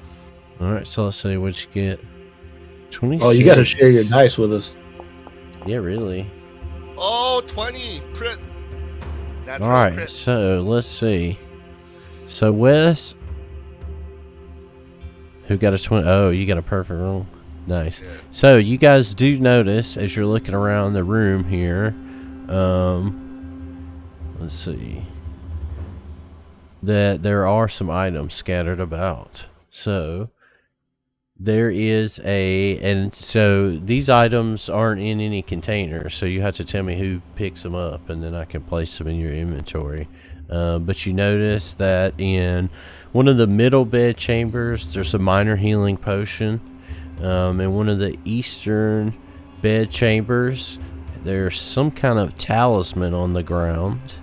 Alright, and in the western bed chamber there is some kind of magical flask. You can't really tell what it is until you pick it up. But you... I think... How about the body of the person we just killed, or the creature? Yolekta. Ah, so you notice that when you killed Yolekta, whether she was under some kind of magical spell or it's this citadel, but her body just immediately wasted away into nothing. She wasn't carrying anything valuable. She was dressed in just tattered rags that, you know, any kind of guttural creature would maybe have clothed themselves in. So no treasure there other than what's in the room. And you guys have noticed all of it. There was one more thing. No, in the central room there, you notice that there are 2 flasks of holy water and a wooden shield that's not totally dilapidated. So there are several items to pick up. There's a flask of some kind of magic concoction. There's a minor healing potion. There's a talisman that you don't know what it is until you pick it up. And then there's 2 flasks of holy water and a shield. So, do you guys want to decide who picks up what? Sure. Holy water and shield probably for people in melee, right? Also, I don't have really good lore, so anybody with the talisman should have lore. Is that how it works for equipment, Mary, for talismans? What? I mean, just to check out the talisman, you know? We just pick it up and we'll know what it does, or? Well, yeah. I mean, the only reason you don't know what it is because you haven't picked it up yet. Like it's not like it's unidentified. It's just you. I mean, you could pick it up and hand it to somebody else. It doesn't like matter. Okay. I wasn't trying to trick you with like who picked it up. I was just trying to stall for a minute and make sure I have the item here. Okay, well, I'll pick up the talisman just to pick it up. You loot whore. Just to see what it is, right? Alright. Goddamn goblin. So let's see. I'm trying to see how I can represent this thing. Let's see, uses. Because I don't have a. There's supposed to be an item for it. Oh, here we go. Yeah. Okay. So who picked it up? Chick picked it up. Yeah. All right. So when you pick it up, you notice that it is a wolf fang talisman. So what the wolf fang talisman does, I mean, you can read it there. It's in your inventory now. Can I paste this? Oh, there you go. Yeah, there you go. So essentially, it's I mean, it probably. I guess it should go to whoever's got the highest strength, because you add strength to it. And trained in athletics, so it's not going to be me for sure. But you do. I have you plus do- 7 athletics. You do have to successfully trip somebody for it. Yeah. So do you guys do you hand it to Therok? I think Teo's been tripping people this whole time, so he can have it. Unfortunately, it's mostly been y'all. All right, so Balls. Therok has the Wolfang talisman that you guys just found. Who's picking up the magic potion? Let's see. It was I think it should be Wes because he gave me one of his. Well, that's the healing potion. Oh, my bad. Yeah. Yeah, I have plenty of healing potions. I think you should hold on to them because you're always you're usually tanking. I thought that was gonna go differently. He's got a Pick it up. bunch. See what it is. Well, so we're talking about two different things. You guys want to pick up this magic potion and see what it is? All right, I'll pick it up. All right. So thank you. Goblin. All right. So Neji picks up the mysterious potion and realizes it is a lesser flask of bottled lightning, which will do 1d6 electricity damage and 1 electricity splash damage. So I think that means any adjacent mobs around them just take 1 damage. There'll probably be someone from range. Wes, you want to take this? I got lightning attacks already. Yeah, I'll take it. All right, so you hand that to Wes. Where's Wes? All right, so the flask of lightning is now in Wes's inventory, I think. Oh, whoops. It went to the wrong spot. Hold on.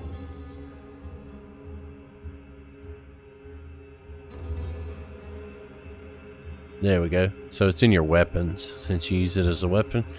All right. Let's see.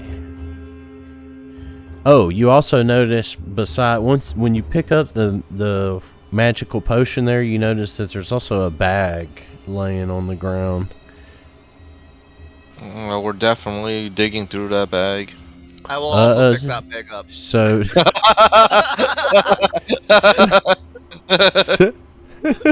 Goblins. So what a loot goblin.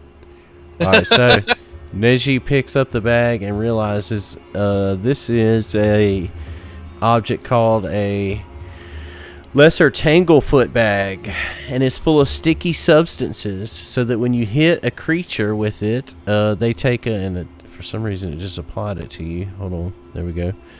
It takes a minus 10-foot status penalty to its speeds for 1 minute, which I guess in combat is like 1 round. So that bag, do you want to hold on to that, or who should we give that to? Basically, it's a slow, like a consumable slow spell.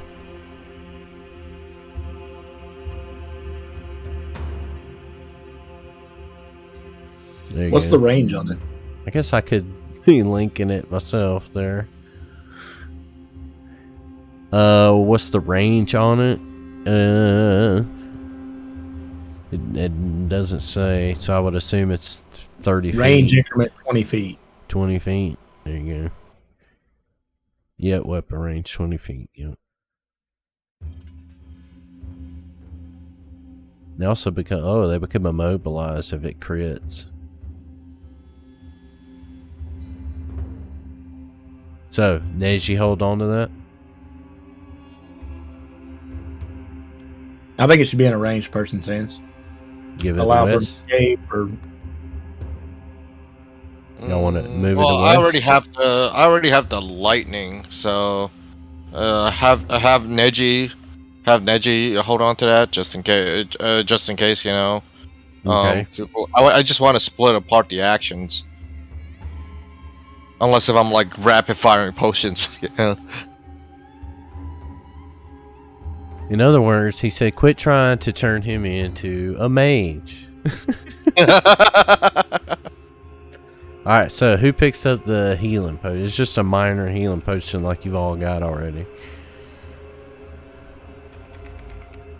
I'd say give it to Wes because he's down one now, isn't Yeah, he's Yeah. only got one. No, he's got two. Alright. he? I mean, he gave one to Yeah. Therok, so he could use an extra. And he's got 4. Alright, so I only have 3. I used one a minute ago. you just 1 minute. Alright, so there are excuse me. There are also 2 flasks of holy water. Okay. Holy water is also a thrown damage dealing thing. Thrown 20 feet. 1d6 good damage and 1 good splash damage. So that means it only damages fiends, undead, and creatures that are just weak to good damage. Which would be, you know, any kind of ethereal, evil, hell spawn. If Yeah. Neji drops it or breaks it in his pocket, is it going to hurt him?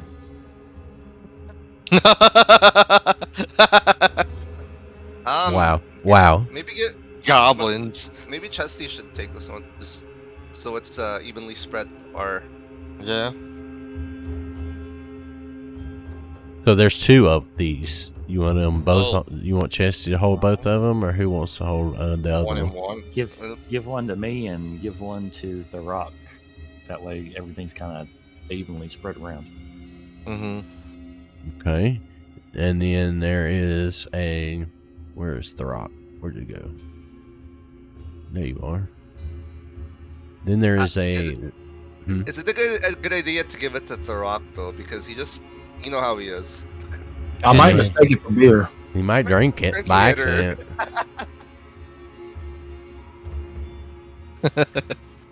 accident. There's also a wooden shield that is hardness 3, HP 12.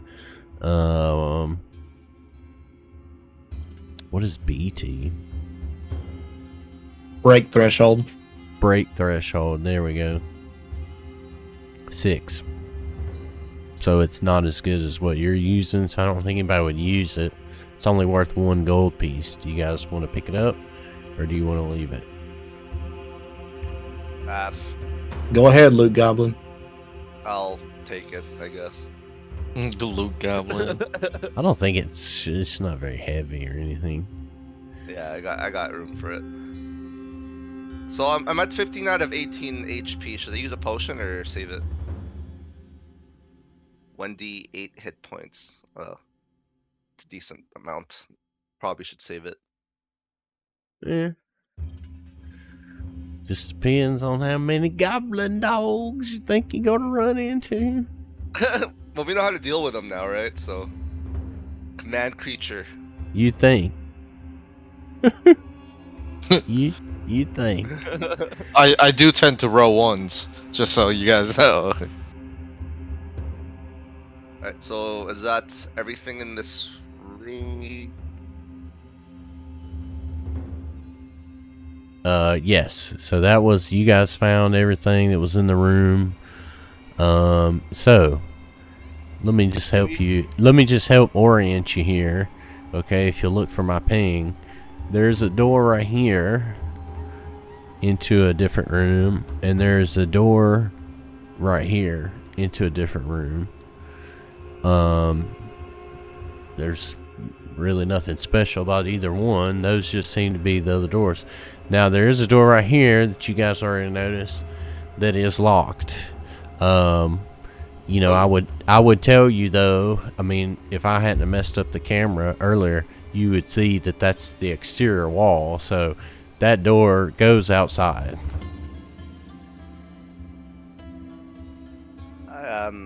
Might be a good idea to open it in Yeah. case you need an exit. I'll use force open on the door. I'll try to get it out. You know, if you, well, because let's see, yeah. So I would say about 2 hours or so have passed. If you guys stepped outside, you know, you could rest until morning. That would save you from using potions and save you from using, you know, let your spells regen and all that. Hey Mary, level 1 spells regen after 1 hour, was it? You're supposed to rest, I think, actually, like a long ass time, but we could say overnight. Okay. So you just roll athletics check, 21. Yep. So yes, you forcefully open the door with your raw brute strength, and the door, let's see here, pops open for you.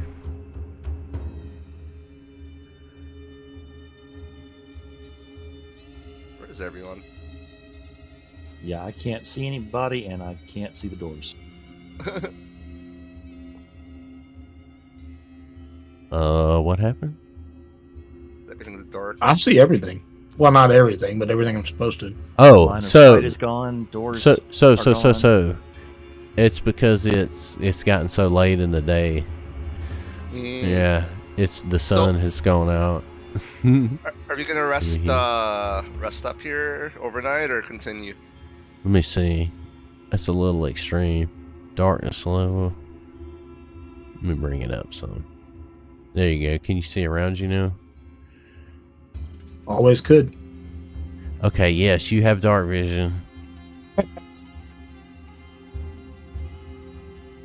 That's a mod. I didn't know how it would go once we got into like later in the day, but it's because it's supposed to like mimic that getting darker. Because on this map, the only light is the sun, and I wanted it to be kind of dynamic. So, but yeah, do you guys want to step out here and say that you rested until morning time? Sure. Because that means I can use Tooth again, right? Even though I think I manually set it back by accident, but that heal spell will come in handy if you did. Alright, so we'll say you guys rest until dawn. Yeah, I think it did anyway. I think every time we load it up, we have to make sure it didn't just like automatically add it back. You know what I'm saying? It must just be like however they had to code it. Yeah, it just doesn't. Honor system. Yeah. Alright. So, Can we take like a 5-minute break here? yeah, we can definitely take a break. And so I would say, so Neji, you definitely healed. Oh my goodness, what's going on? You definitely healed to full HP for some reason. It won't let me fix you. There we go. I did it. Okay. Oh, you were doing it while I was doing it, duh.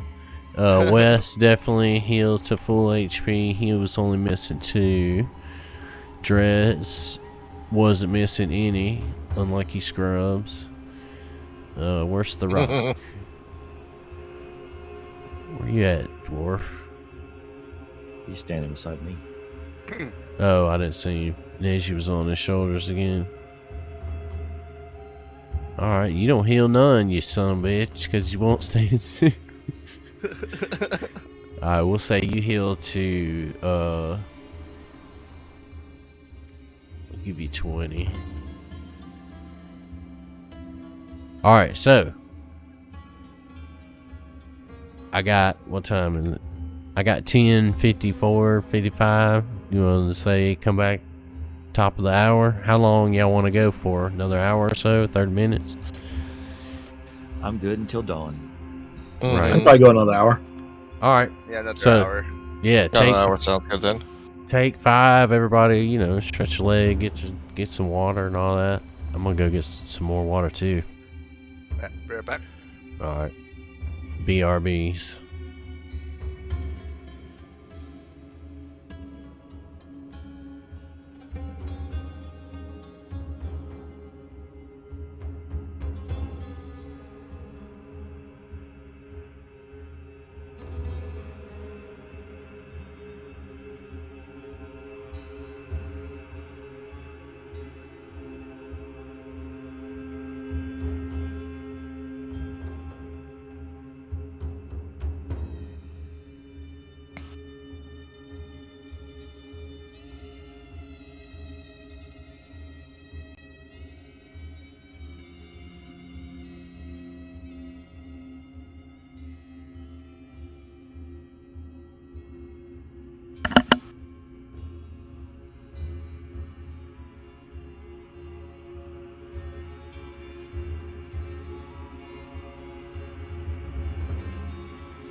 Hello?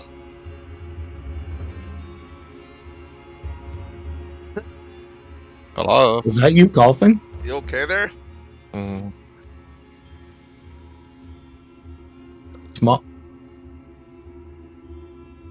Smaller drags, man. Huh? Huh?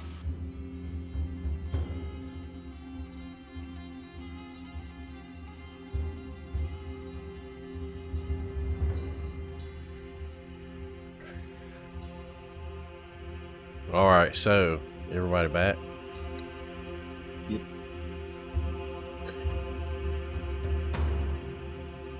I think that was a yep. A yep. Yep. Yep. All right, so well rested. It's now 6 in the morning. The next day, you've cleared the foyer. Look at me rhyming. You've cleared the foyer, and now this barracks room. Obviously, this was the barracks with all the bunk beds and all that. You've opened up a door to the outside here. 2 doors are apparent to you. Like I said, this one here to the north part of the room, and then you have this one here to the south. What do you guys do? I say I apparently get myself wedged in this thing. Wedged in where?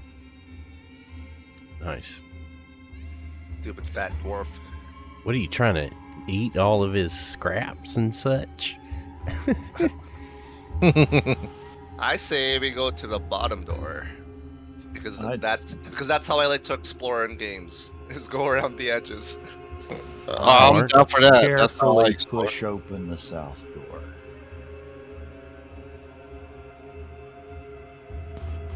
So that's 2 votes for the south. And there's Therok opens it right on up. So as you as you Oh my look God. in here, you could see dust-covered black wooden countertops running along the southwestern walls of this galley-style room. It was clearly once a kitchen, but its cupboards and shelves were stripped of most of tools and provisions long, long ago. And like everything else in the Citadel, seems to have long ago fallen into disuse. I think it was a safe room. I think. Well, like I said, you notice that there's, countertops in here, and along the countertops underneath them and above them, there's cupboards and storage. I mean, kind of what you would expect. What gives it away is a kitchen. It's got an island in the middle, and it's a kitchen. There's a lot of storage in here. Can we do a perception check for anything that might be useful? So you wanna search the cabinets with a perception check? Sure. Okay. So you guys rummage through the cabinets.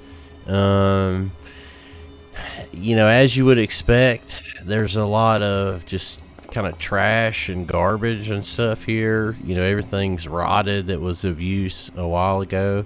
But you do uncover in the storage a lesser antidote and some arsenic.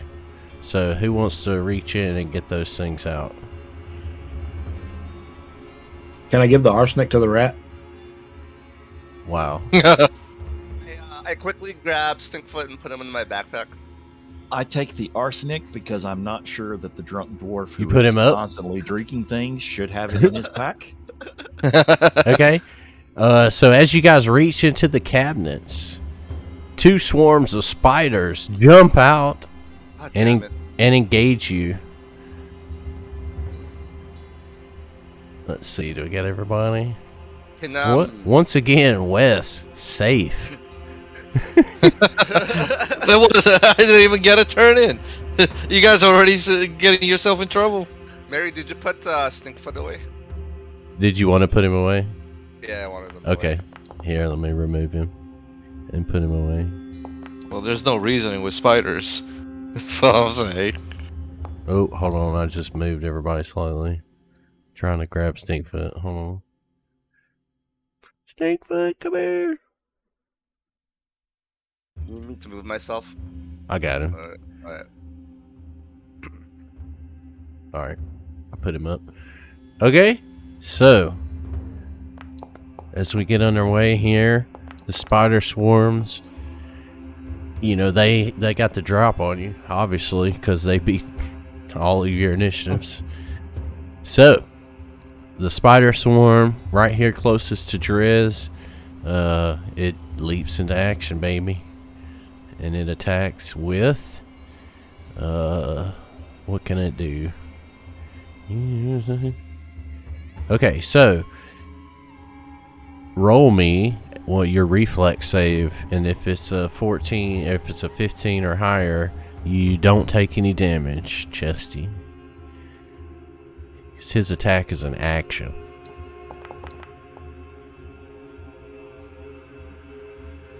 Alright, so you quickly brush the spiders off your arm, and they don't affect you. Oh, let me bring this guy down here. Obviously, no little spider is going to, dissuade a master thief here. So, you don't take any damage. And we'll go on to the next. And that will be... Hey, Therok. Roll a reflex save. It's got to be 15 or higher. Or you take 1d6 damage. Driya. So, the swarm gets all over Therok. He tries to wipe off the spiders just like Drez did. Unfortunately for him, these spiders are too quick and they bite him all over. He takes 1 damage. If I can target you. There you go. Alright, so spiders. Fun. Neji, Alright. what do you do? I'm gonna use Inspire Courage for my first turn. And then I'm going to use Electric Arc to hit both of them. Yep, nice. And let's see, I don't think, yep, they do have a, what was the save on it? You got it there? Yeah, DC 17.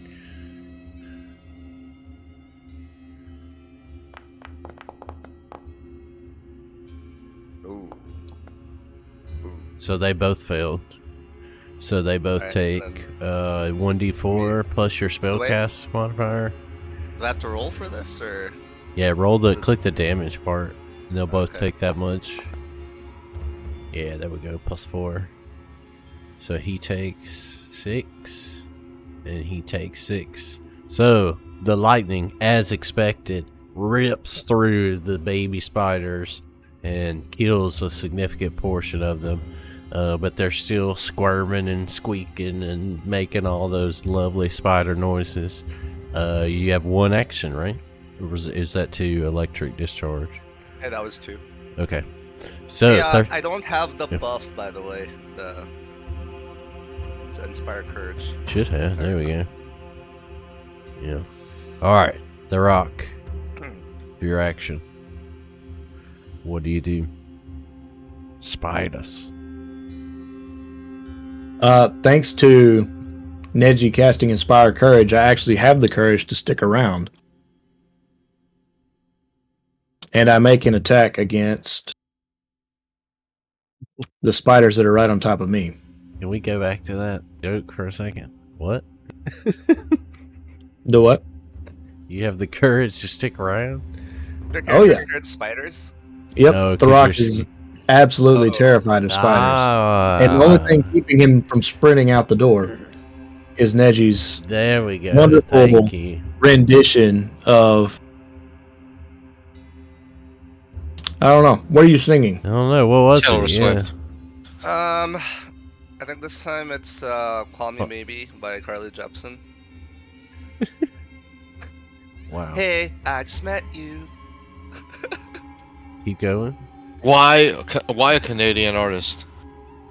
Because by Canadian law, like every 3 songs has to be a Canadian song up here on the radio. Has to be. It has to be. Like Canadian law. Can I get a Robin Sparkle song? Oh, not the Robin Sparkle song. I don't even remember it anymore. Oh god. Let's go to the mall. Okay, Yeah, that's it. So you take a. You're gonna just attack them? Is that what you said? Yeah. All right. Let's see that attack. And that is a hit. Your axe turns out to be a great bug swatter. Ooh, And you do 11 nice. damage to the swarm. Killing it. Well done.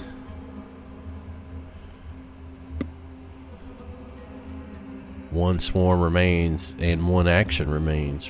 Yes? Or no, 2. I guess having courage wasn't really an action. That was just...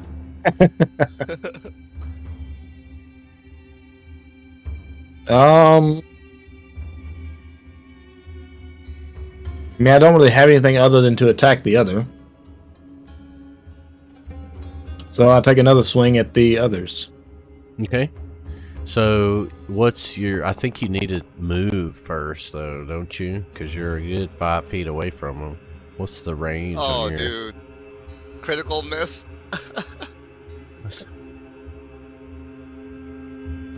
Oh. Oh boy. Oh boy. Oh Tail. boy. Oh boy. So, unfortunately, for Therok, his second swing with the axe was not so good. He charged into battle, picked up his axe, swung, and nothing happened. Just the sound of some crickets being eaten by spiders, just like Therok is about to be. He takes the damage he would have done to the spiders by half. I'll just like do intimidate or something. Spiders. Well, that's all my aren't- actions because I had to move Oh close. no. I could have else are you made. gonna I could do? have. I Get could have nothing. made it. Yeah, he's scared of him, right? That would have been better. All right, Drez, you've witnessed the spider carnage. What do you do? Clean up this Spider mess. carnage. How many turns will it take me to pull a torch out of my pack and light it? Or how many actions? Pull a torch out and light it. Yeah. I mean 2, I guess. I don't know. We've not looked at Is that or there? had to do that yet. Let's see what the torch description says. I think it's just an item. Does it say anything? Let's see. I don't think you have to light it according to this description. Is it just lit when you get it out, or you Looks can have like it. Okay. Yeah. Well, if it's however many actions it takes, I take one out, and it's flaming. So you have a I- torch in your bag. So, that is an action to like take it out and put in your hand, right? Let's see. Right. Did you already do that? You already put it in your hand. I don't see any option to actually do that from my inventory. Oh, maybe I have to do it for you.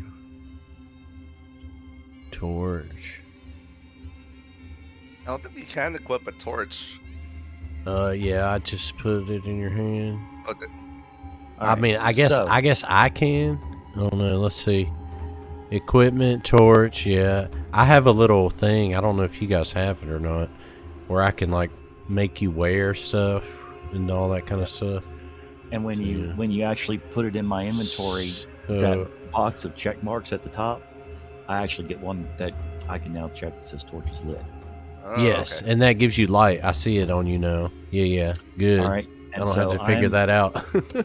I am going to use it as a makeshift flaming weapon and smash it right down to this group of spiders. Yeah, what's it do? 1d4 plus 1 fire damage. Okay. So, does it give you? Let's see. Yep. Yeah. Okay. Oh my god! Oh, you're gonna light Teo on fire. I swear to God, these fucking rolls. So, Wes, come save us. You do your best to swing the torch, but as you do, the alcohol-laden Therok Grimmane, who all the time smells like he just crawled out of a vat of something, unfortunately, catches on fire. Oh my god. What am I missing? Disaster. But he is no stranger to these kind of accidents, having many times been set ablaze by, a lantern or a candle because of his, intense alcohol aura that he has. So it only does 2 damage. All right. So is he still on fire? Like, is it gonna just? No, keep he damaging quickly, the burn? his beard catches, but he quickly, pats it out. Oh. Yeah. All right. I still got an action left, right? Yes. All right. Because Well, since that you fell didn't horribly, you didn't move or anything. I'm just gonna take a strike with a dagger. Okay. The tried and true. So, with lightning precision, almost one by one, you start stabbing up all the remaining little spiders that didn't get either squashed by an axe or burned by a torch because of the Three Stooges routine you guys are doing. So, roll your damage to this spider swarm. Crushed them. And they are easily defeated, ending the encounter. So, for these little guys, they are 0, so you will get I believe it's 30. So you'll get 30 times 2, you'll get 60 experience. Alright, so we're at 470 now, right? All of us? I didn't even do anything. You're welcome, Wes. I mean, He's been carrying us the entire rest of the thing, so I guess, look, like technically, if we were being really harsh and strict, you wouldn't because you didn't get in on it. But I mean, yeah, it's the party, man. Come on, we're not gonna do that. Gotcha. Thank you. I don't think any of us want to be that strict anyway. So we're you said 70? How many XP? 470, I think is what he said. 70? Okay. 470, yeah. We're almost halfway to level 2, guys. Nice. Almost halfway.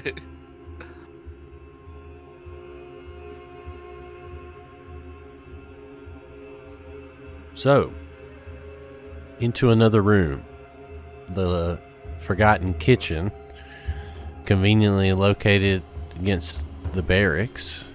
Kind of a typical, military setup here so far. Everything just seems pretty utilitarian. Again, nothing fancy, no, golden ornaments or, grand statues or anything. Just some kind of simple-ish paintings. From this room, there's 2 more doors you've uncovered. One to the north here, and one that continues to the west. What do you guys do? First thing we should do is, Wes, come over here. Yeah, I walked to my party. Nice. Oh man, that felt good. Hey, did we loot the chest yet that we found, or the items? You were talking about it when the spiders. Hey, can you guys not get by there? Jumped on you. So there was there's, I believe it's 2 or 3 doses of arsenic, and let's see, and a lesser antidote. So Did you? I think I can link. I moved you. Sorry. Did you not want me to? So, No. No, thank you, appreciate it. So maybe give the antidote to Teo and the arsenic to the rest of us, because we don't trust Teo with arsenic. or we give Teo all the arsenic, and one of us holds on to the antidote for the inevitable. All Or we give them that's- nothing. That's the arsenic. And that's the antidote. So it's what you thought. One's a poison and one's an elixir to heal you. Yeah, maybe we shouldn't give Teo the antidote. I don't know, man. I don't know. Well, I could cure poison, so I don't need the antidote. Can I smear that arsenic on my daggers? I don't Or see is there why a skill that I have to could. get later on that lets me do I that? I don't- think there might be a skill for It, it. it says ingested, so it looks like it has to be actually, good. at level 4, I get a feat for poison weapon. Oh yeah, you have to make them eat it. Yeah, ingest it. Yeah, so I can't put it on my daggers just yet. Yeah, it's 1 minute every time the poison damage hits, so I'm not But sure. you could hold somebody down with your dagger and make them eat it. What? Or you could take advantage of Or the fact that your dwarf will grab the. I mean, just I say, distribute the arsenic to the 3 people that aren't likely to drink it on accident, and we'll just go from there. I think okay, yeah. I think we're about Is to it poison someone. is it liquid or isn't it like a powder? It looks like a powder. Yeah, I think arsenic's like a powder.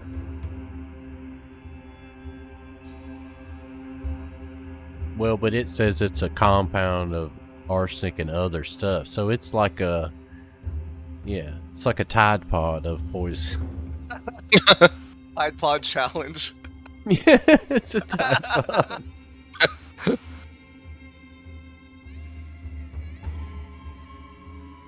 Well, I guess I was just thinking you could probably conceal it as something else or in something, right?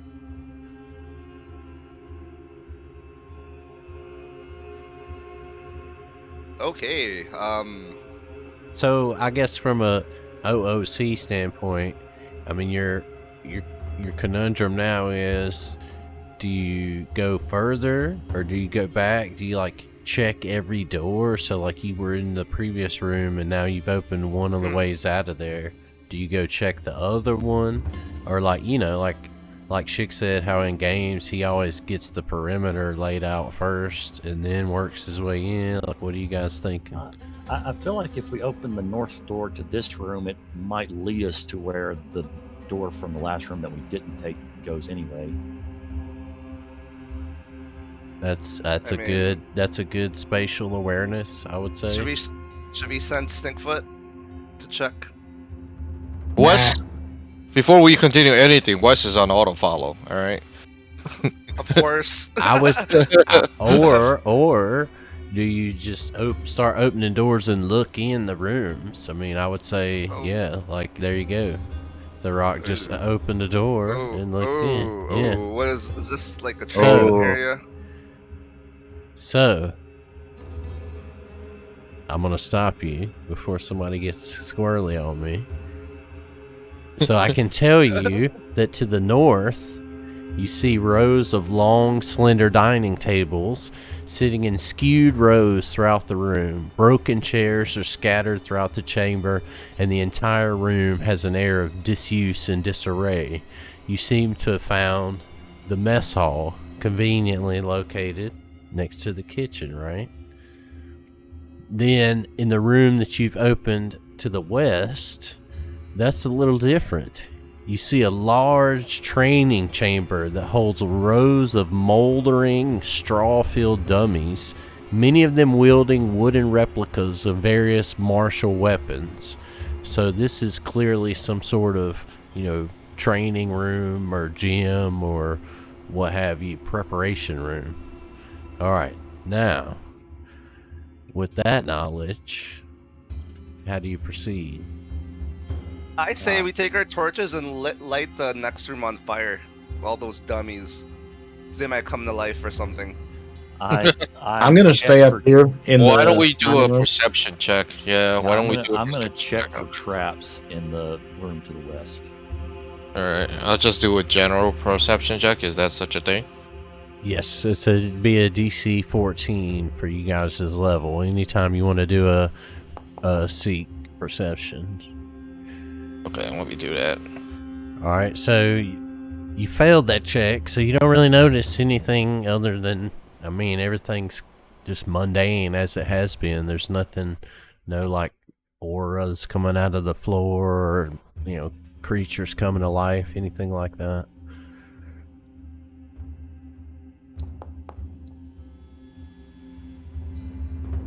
Or is there? Therok, No, I'm in the dining room. I don't notice anything here either, I guess. you don't, because you, like every other time, are incredibly drunk. Just incredibly drunk. I ain't that drunk. Neji likewise doesn't notice anything out of the ordinary here. We might be able to split up right here because there's a door connecting these two rooms. So if anything happens, we could theoretically get to the other part quickly. I mean, I could go stealth and slowly like scout out one of the rooms, so I won't get into combat. We could also send the rat or bird.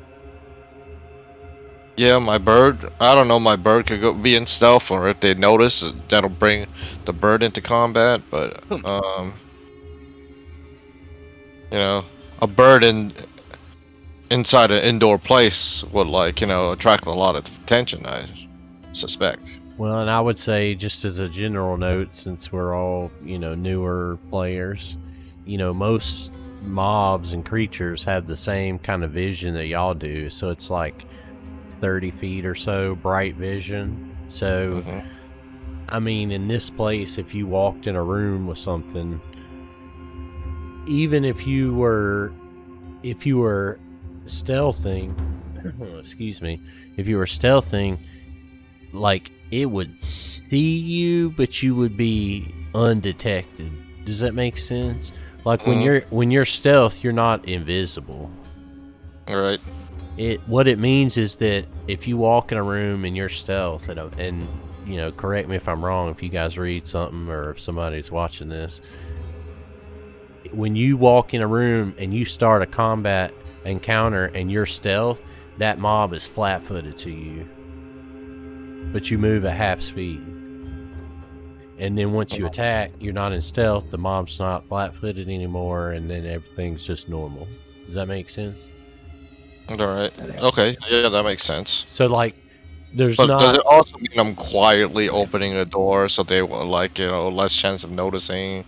You know, so that is more of like RP. Like, so far you guys have just like walked up to doors and opened them. You haven't told me that you're opening it in any kind of way, so I just assume it's like, you know, not quite Kramer style, but not like, you know, Sunday morning style either. It's like you just open it.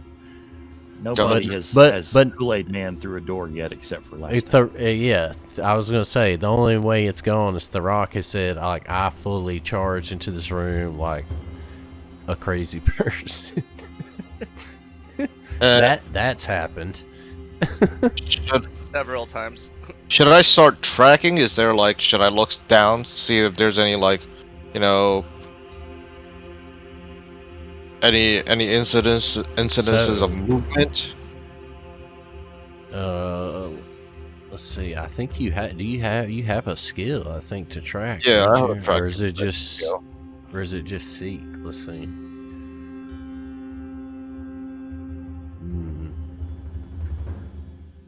I think it's just seek, like everybody else's.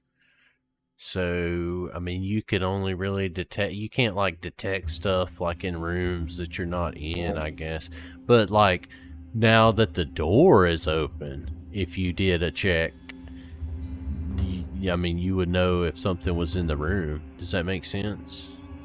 Gotcha. Like, yeah, like I could like see better, better, like see hints of like movement, see hints of someone in the room better than the others. Right. Well, I mean, I mean, if you guys want to do it different, you can. But I would give you, if you're standing in the door frame and do a perception check, it's for that room. Like, you don't have to go stand in the middle of it. Does that make sense? Yeah. Yeah, just to like scope it out.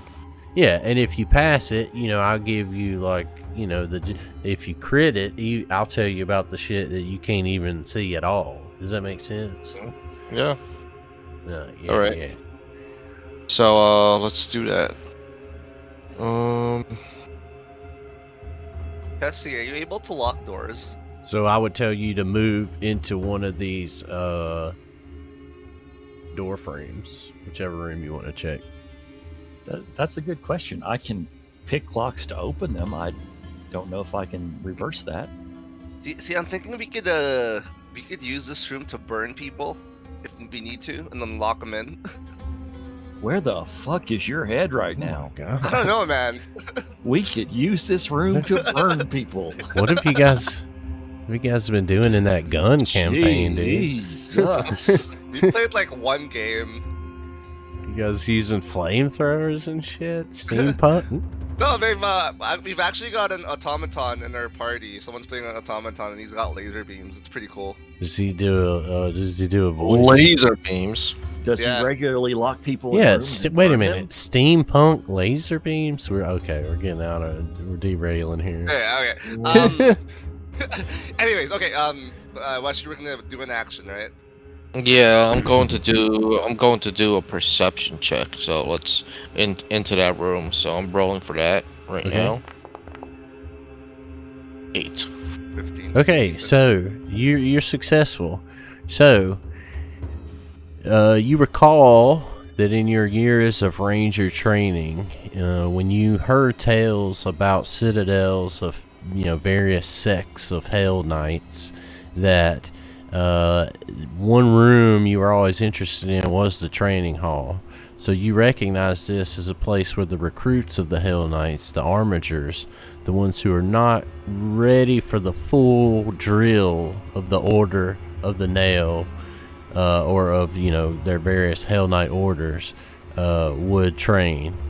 You notice that the dummies are just dummies. They're filled with rotting straw. Some of them are falling apart. You notice something odd about one towards the middle of the room. Other than that, you just notice the obvious that the wall to the south is crumbled and you can see outside. So this room is actually more lit than the other rooms, just a little bit. Lit in what way?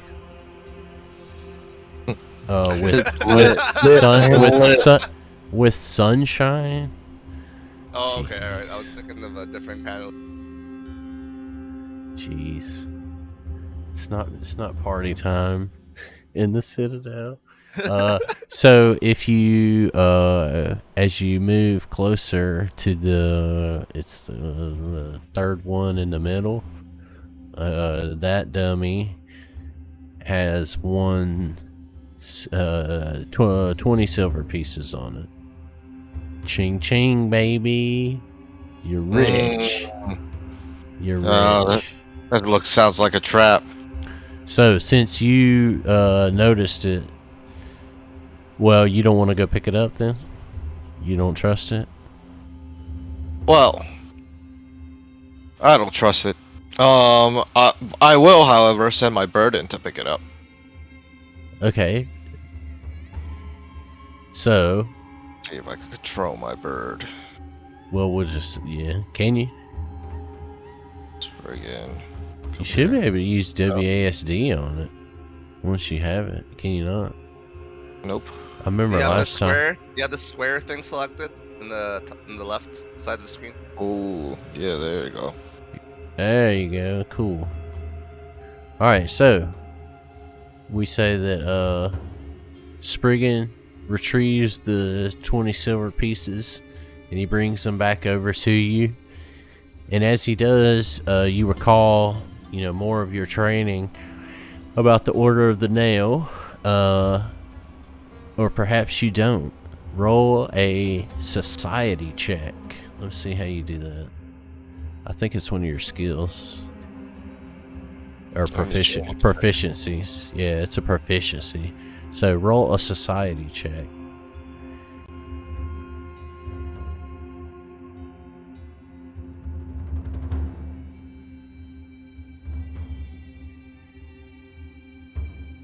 I don't really see a society check on my proficiencies. Am I blind? Ooh. Alright, so you recall that the reason coins would be stuffed into these training dummies is that the armigers had a tradition of every time they missed hitting a stationary object, they had to tuck a coin into its waistband as a tithe. So now you've retrieved lost coins from years and years past. Nice. Other than that, you don't notice anything else in this room. Alright, well, so I sent my bird in there. I guess, I think we could start walking into this room, or I'm actually going to go in and check it out. Or do we want to see what's up with Teo's room here first, before we keep going? And like I this room, I'll check out the other one. With Teo. like I say, in the training room here, this wall to the south is crumbled, and it is open. You can pass through it, but it's technically difficult terrain. But we're not in any kind of combat encounter, so essentially you can just use it as an entrance in and out. Okay. Oh, okay. So it's just an emergency exit. Okay. Okay. So where are you guys right now? They're up in this next room here. I checked for traps in the mess hall. Okay. And do we have any rooms? Do we check out this room here in the north? We're checking it out right now. Okay. Bring your character here, you'll see us. What you roll? Oh shit! Yeah, you don't notice. You barely notice yourself. Okay. So do we check out the room? Do we check out the room to the west? No, not yet. No. Don't open anything yet. All right. So should I check that out? Well, let's check out this room first, and then we'll keep going. All right. So, well, does somebody want to roll a check in here? Because it wasn't Drez. I will. I mean, Drez has an existential crisis right now, and is not sure. All right. Wow! Finally, a good roll tonight. All right, so you, like I said earlier, you know, when you first looked into this room, you noticed the tables. It was very obvious this was a mess hall, but now it's just fallen into complete disarray. Plates are smashed, tables are smashed, chairs are smashed. Everything is just totally destroyed. And even though it was once a place where, you know, all of the Hellknights of the Citadel took their meals, it's now just been looted completely beyond recognition, and there's nothing else in here for you to find. So nothing useful. Okay. We have to find a way downstairs. That's because that's what the bear told us, right? The fucking beetle bear, Bugbear. bugbear. Yeah. Did he say downstairs? Yeah. But He just went said down. well, She didn't understand what stairs were. I would offer it just kept saying down. Yeah, but who knows what that means to a bugbear? Down the south. No, the bugbear would not be that smart to know Okay. what south is. It So it's gotta be didn't. down. Well, and so not to insult all bugbears worldwide, you know, that bugbear in particular just may have been kind of dumb, and it didn't even know what a goblin was. You know what I'm saying? So just you know, putting that out there, that could be a possibility. Oh, okay. Yeah, I apologize for my racism towards bugbears. It's like how you're racist towards goblins. Goblins. Yeah. Yeah. Okay. So So what's next, So, guys? in this room, looks to be that there's a door locked right here, and another door to the west over here.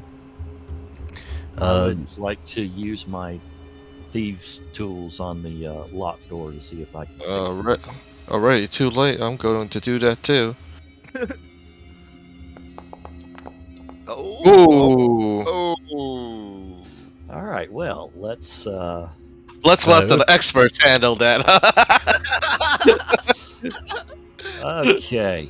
This is not going well. You both attempt to open the lock, but it's rusted shut. It's going to take more effort than that. Force open's happening. Rock- Open's happening. Just have it. The Rock, get in here. The Rock, You're however, yes, he comes over, lets out a mighty, and bursts open the lock.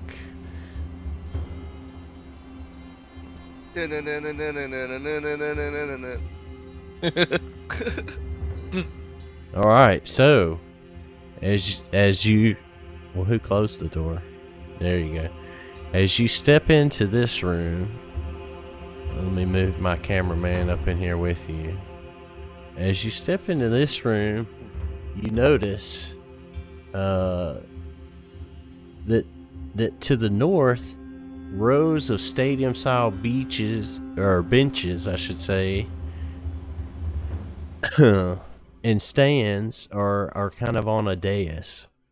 Garbage clutters around what was a very pristine floor, and there's a small corridor leading to the west, and then up at the north there's an iron gate that is slightly ajar, giving you a view into a massive courtyard.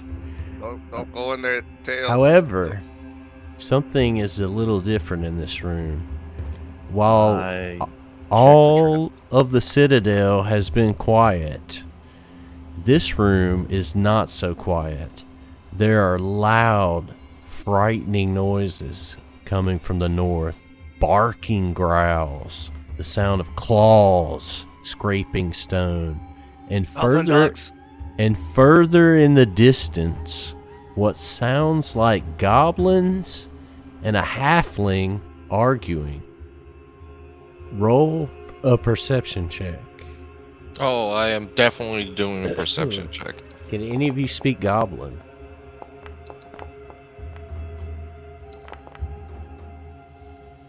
Jesus. Alright, so Drez, can you speak goblin? I don't know. Let me see. No. Neji, can you speak goblin? Well, you guys think I'm a goblin, but no, I can't.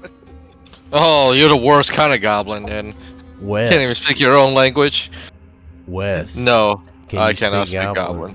Alright, so you guys can't make out what's being said.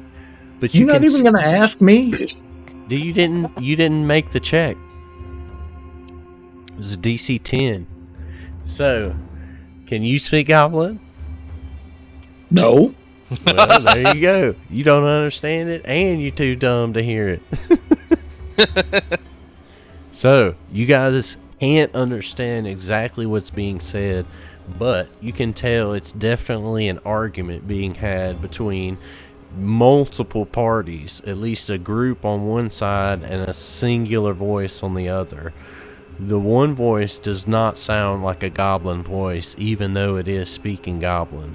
It sounds like a small halfling. So, Did we ever find out what our bookkeeper's apprentice was? Was he he's a human or halfling. goblin? He's a Or halfling. halfling? Yeah, he's a halfling. I thought, yeah, we knew that. We knew that about him, right? Yeah. I didn't. I didn't. No, I Remember, thought I'm it was not a human. That's why I I thought it was a asked human. Like in So- Bugbear. Can you guys roll me a DC 14 society check to see if you know what this room is?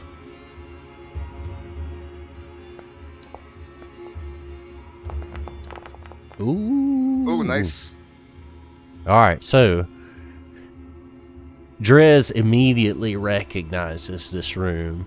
In his years of roguery, he studied all methods of killing, which involves, of course, the famed Hellknights of the Citadels. So, when Citadel Alteran still housed Hellknights, this was a staging and instruction area before they entered the courtyard to the north. the drills that they had in this courtyard were fully outfitted mock battles, with each side simulating tactical missions, wearing full armor and using all of the infamous Hellknight halberds and magic spells that they employed. So before these drills, in this room here where you guys now stand, this is where, they would basically prepped, and all the lictors and the head Hell Knights would, get all of the new recruits ready to go, talk strategy, basically kind of like the locker room, if you will. You notice that the lock to the gate has been picked. Drez definitely notices this, because he comments about how the handiwork of the lock picker was very naive, because he's left lots of telltale signs that it's been tampered with, least among them that the gate is still standing open and ajar. And if anybody knows about amateur lockpicking jobs, it's Drez Killstab. You do notice that, like most of the rooms that you've encountered so far, there's just a lot of garbage around. There's not a lot of treasure, but there are various cabinets and things. There's a storage in this room that you could search through. I swear to God, if y'all pull out more spiders, I'm leaving. I think we should send the rat into the main hall, hey? Like, they're not gonna really care about the rat, would they? Well, do you guys want to search this room for treasure? Drez does. That was me searching. And he's successful. So, Drez, in typical Drez fashion, looking for any kind of treasure that he could find or things that he could pillage. He starts going through all the storage in this room, and like I said, it was a staging area, tactical, so a lot of what he's finding are old documents, maps, rosters, results of different battles and matches, tactical diagrams of different formations on the battlefield, books containing names of different recruits and their various progress. On the table, though, you find something that's a little bit different than the rest. There's some crumbled insignias, and you don't really recognize what they are, but you've seen this insignia now all throughout, the Citadel so far. It's been on the different armors that you've seen, so you recognize it as the Order of the Nail insignia, which was, of course, the Hell Knights that inhabited this particular citadel. So, roll me. It's Drez that's looking at this. So, Drez, roll me a DC 15 society check.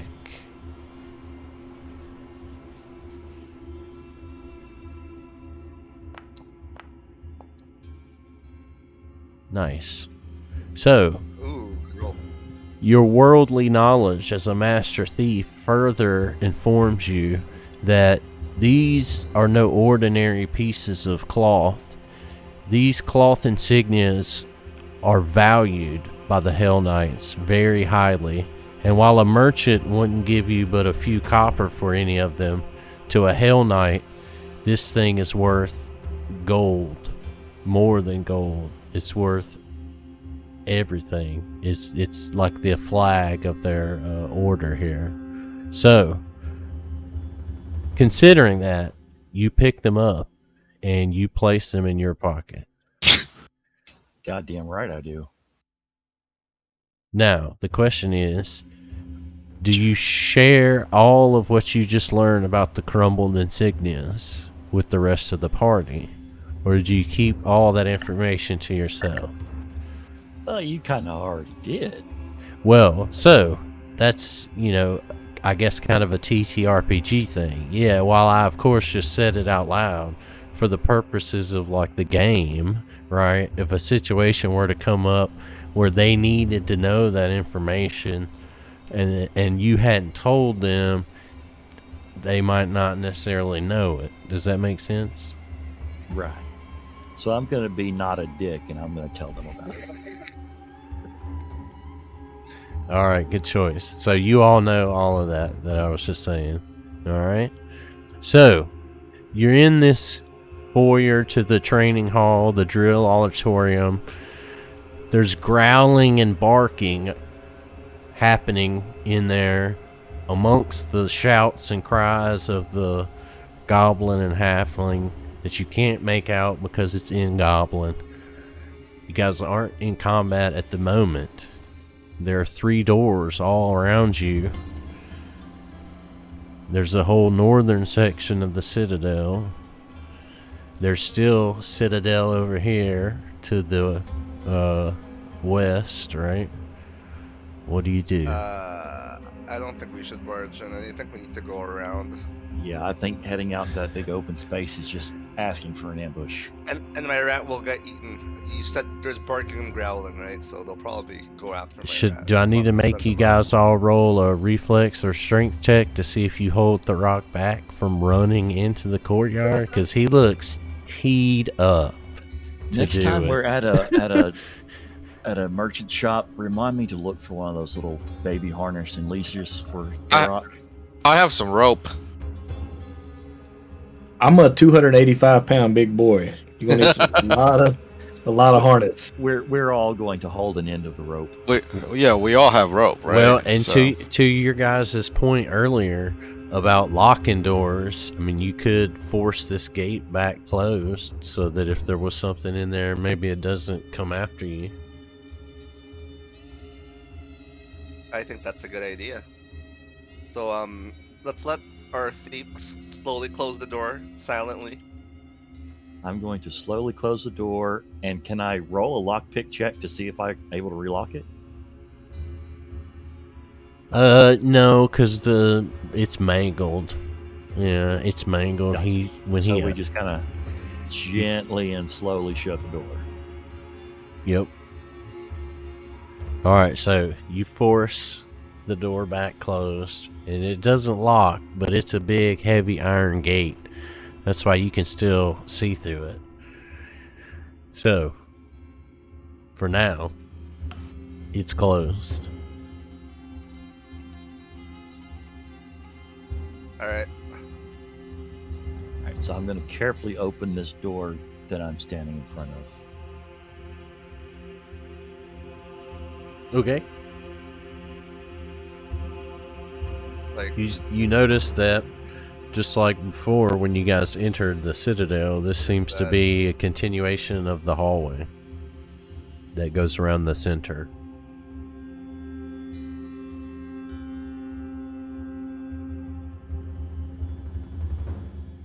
okay.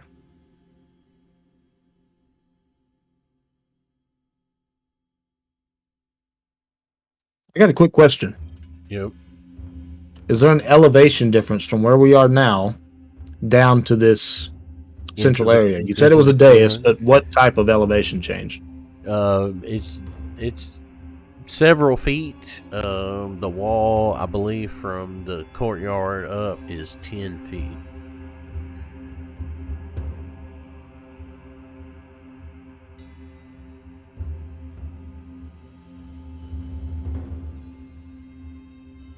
It's enough to like try to climb out if you were, say, getting chased by something. I was thinking we can have Wes try to stay up here in case we get into combat in the future, so we can have the high ground.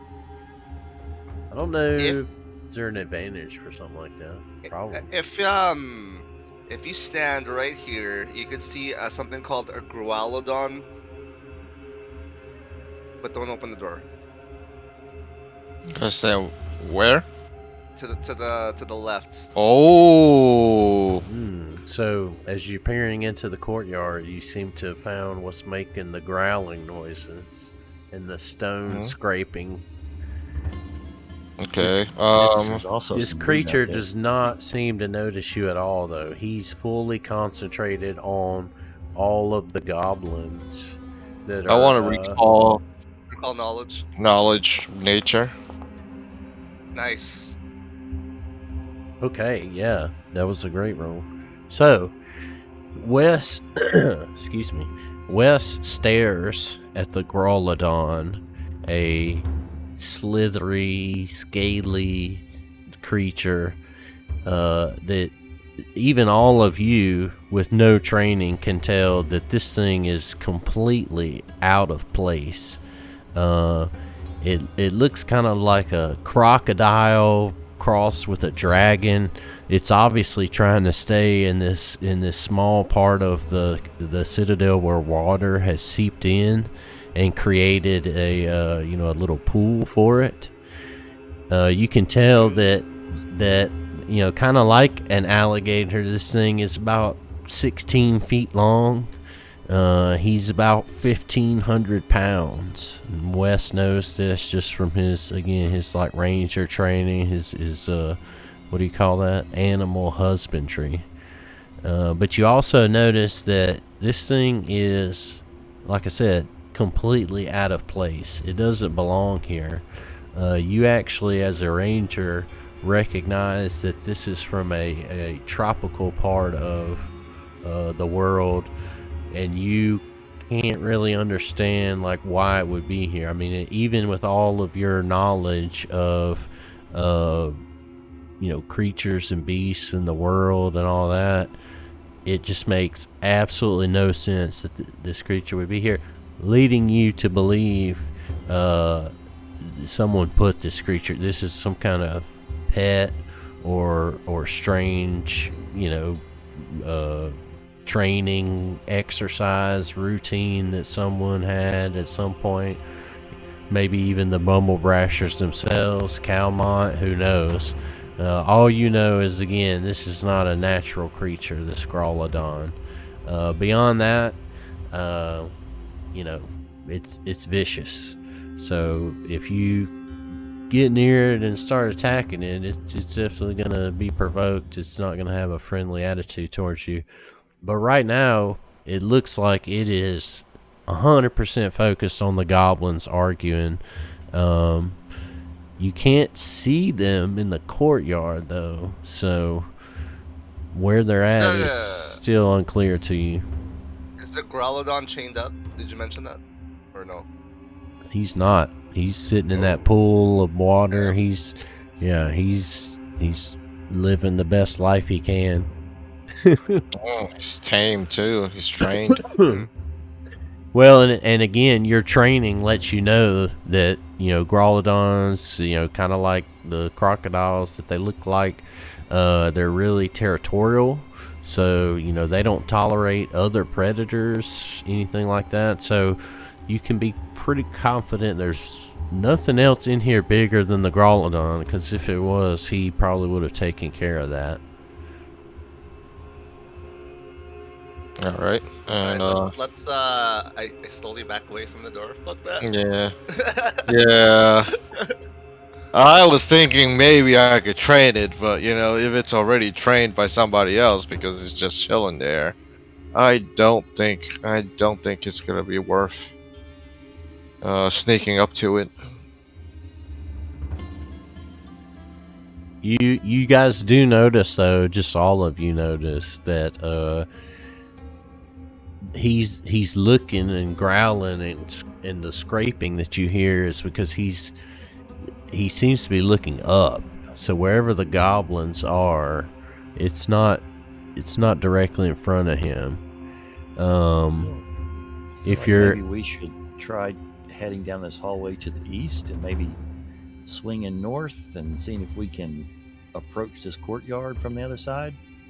Or I mean, we're closer to. What I was gonna say, if you're just head west.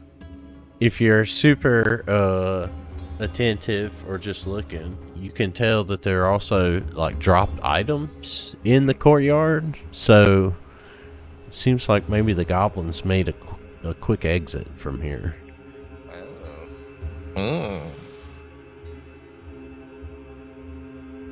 Probably because of the Growlodon, you know what I'm saying? Yeah.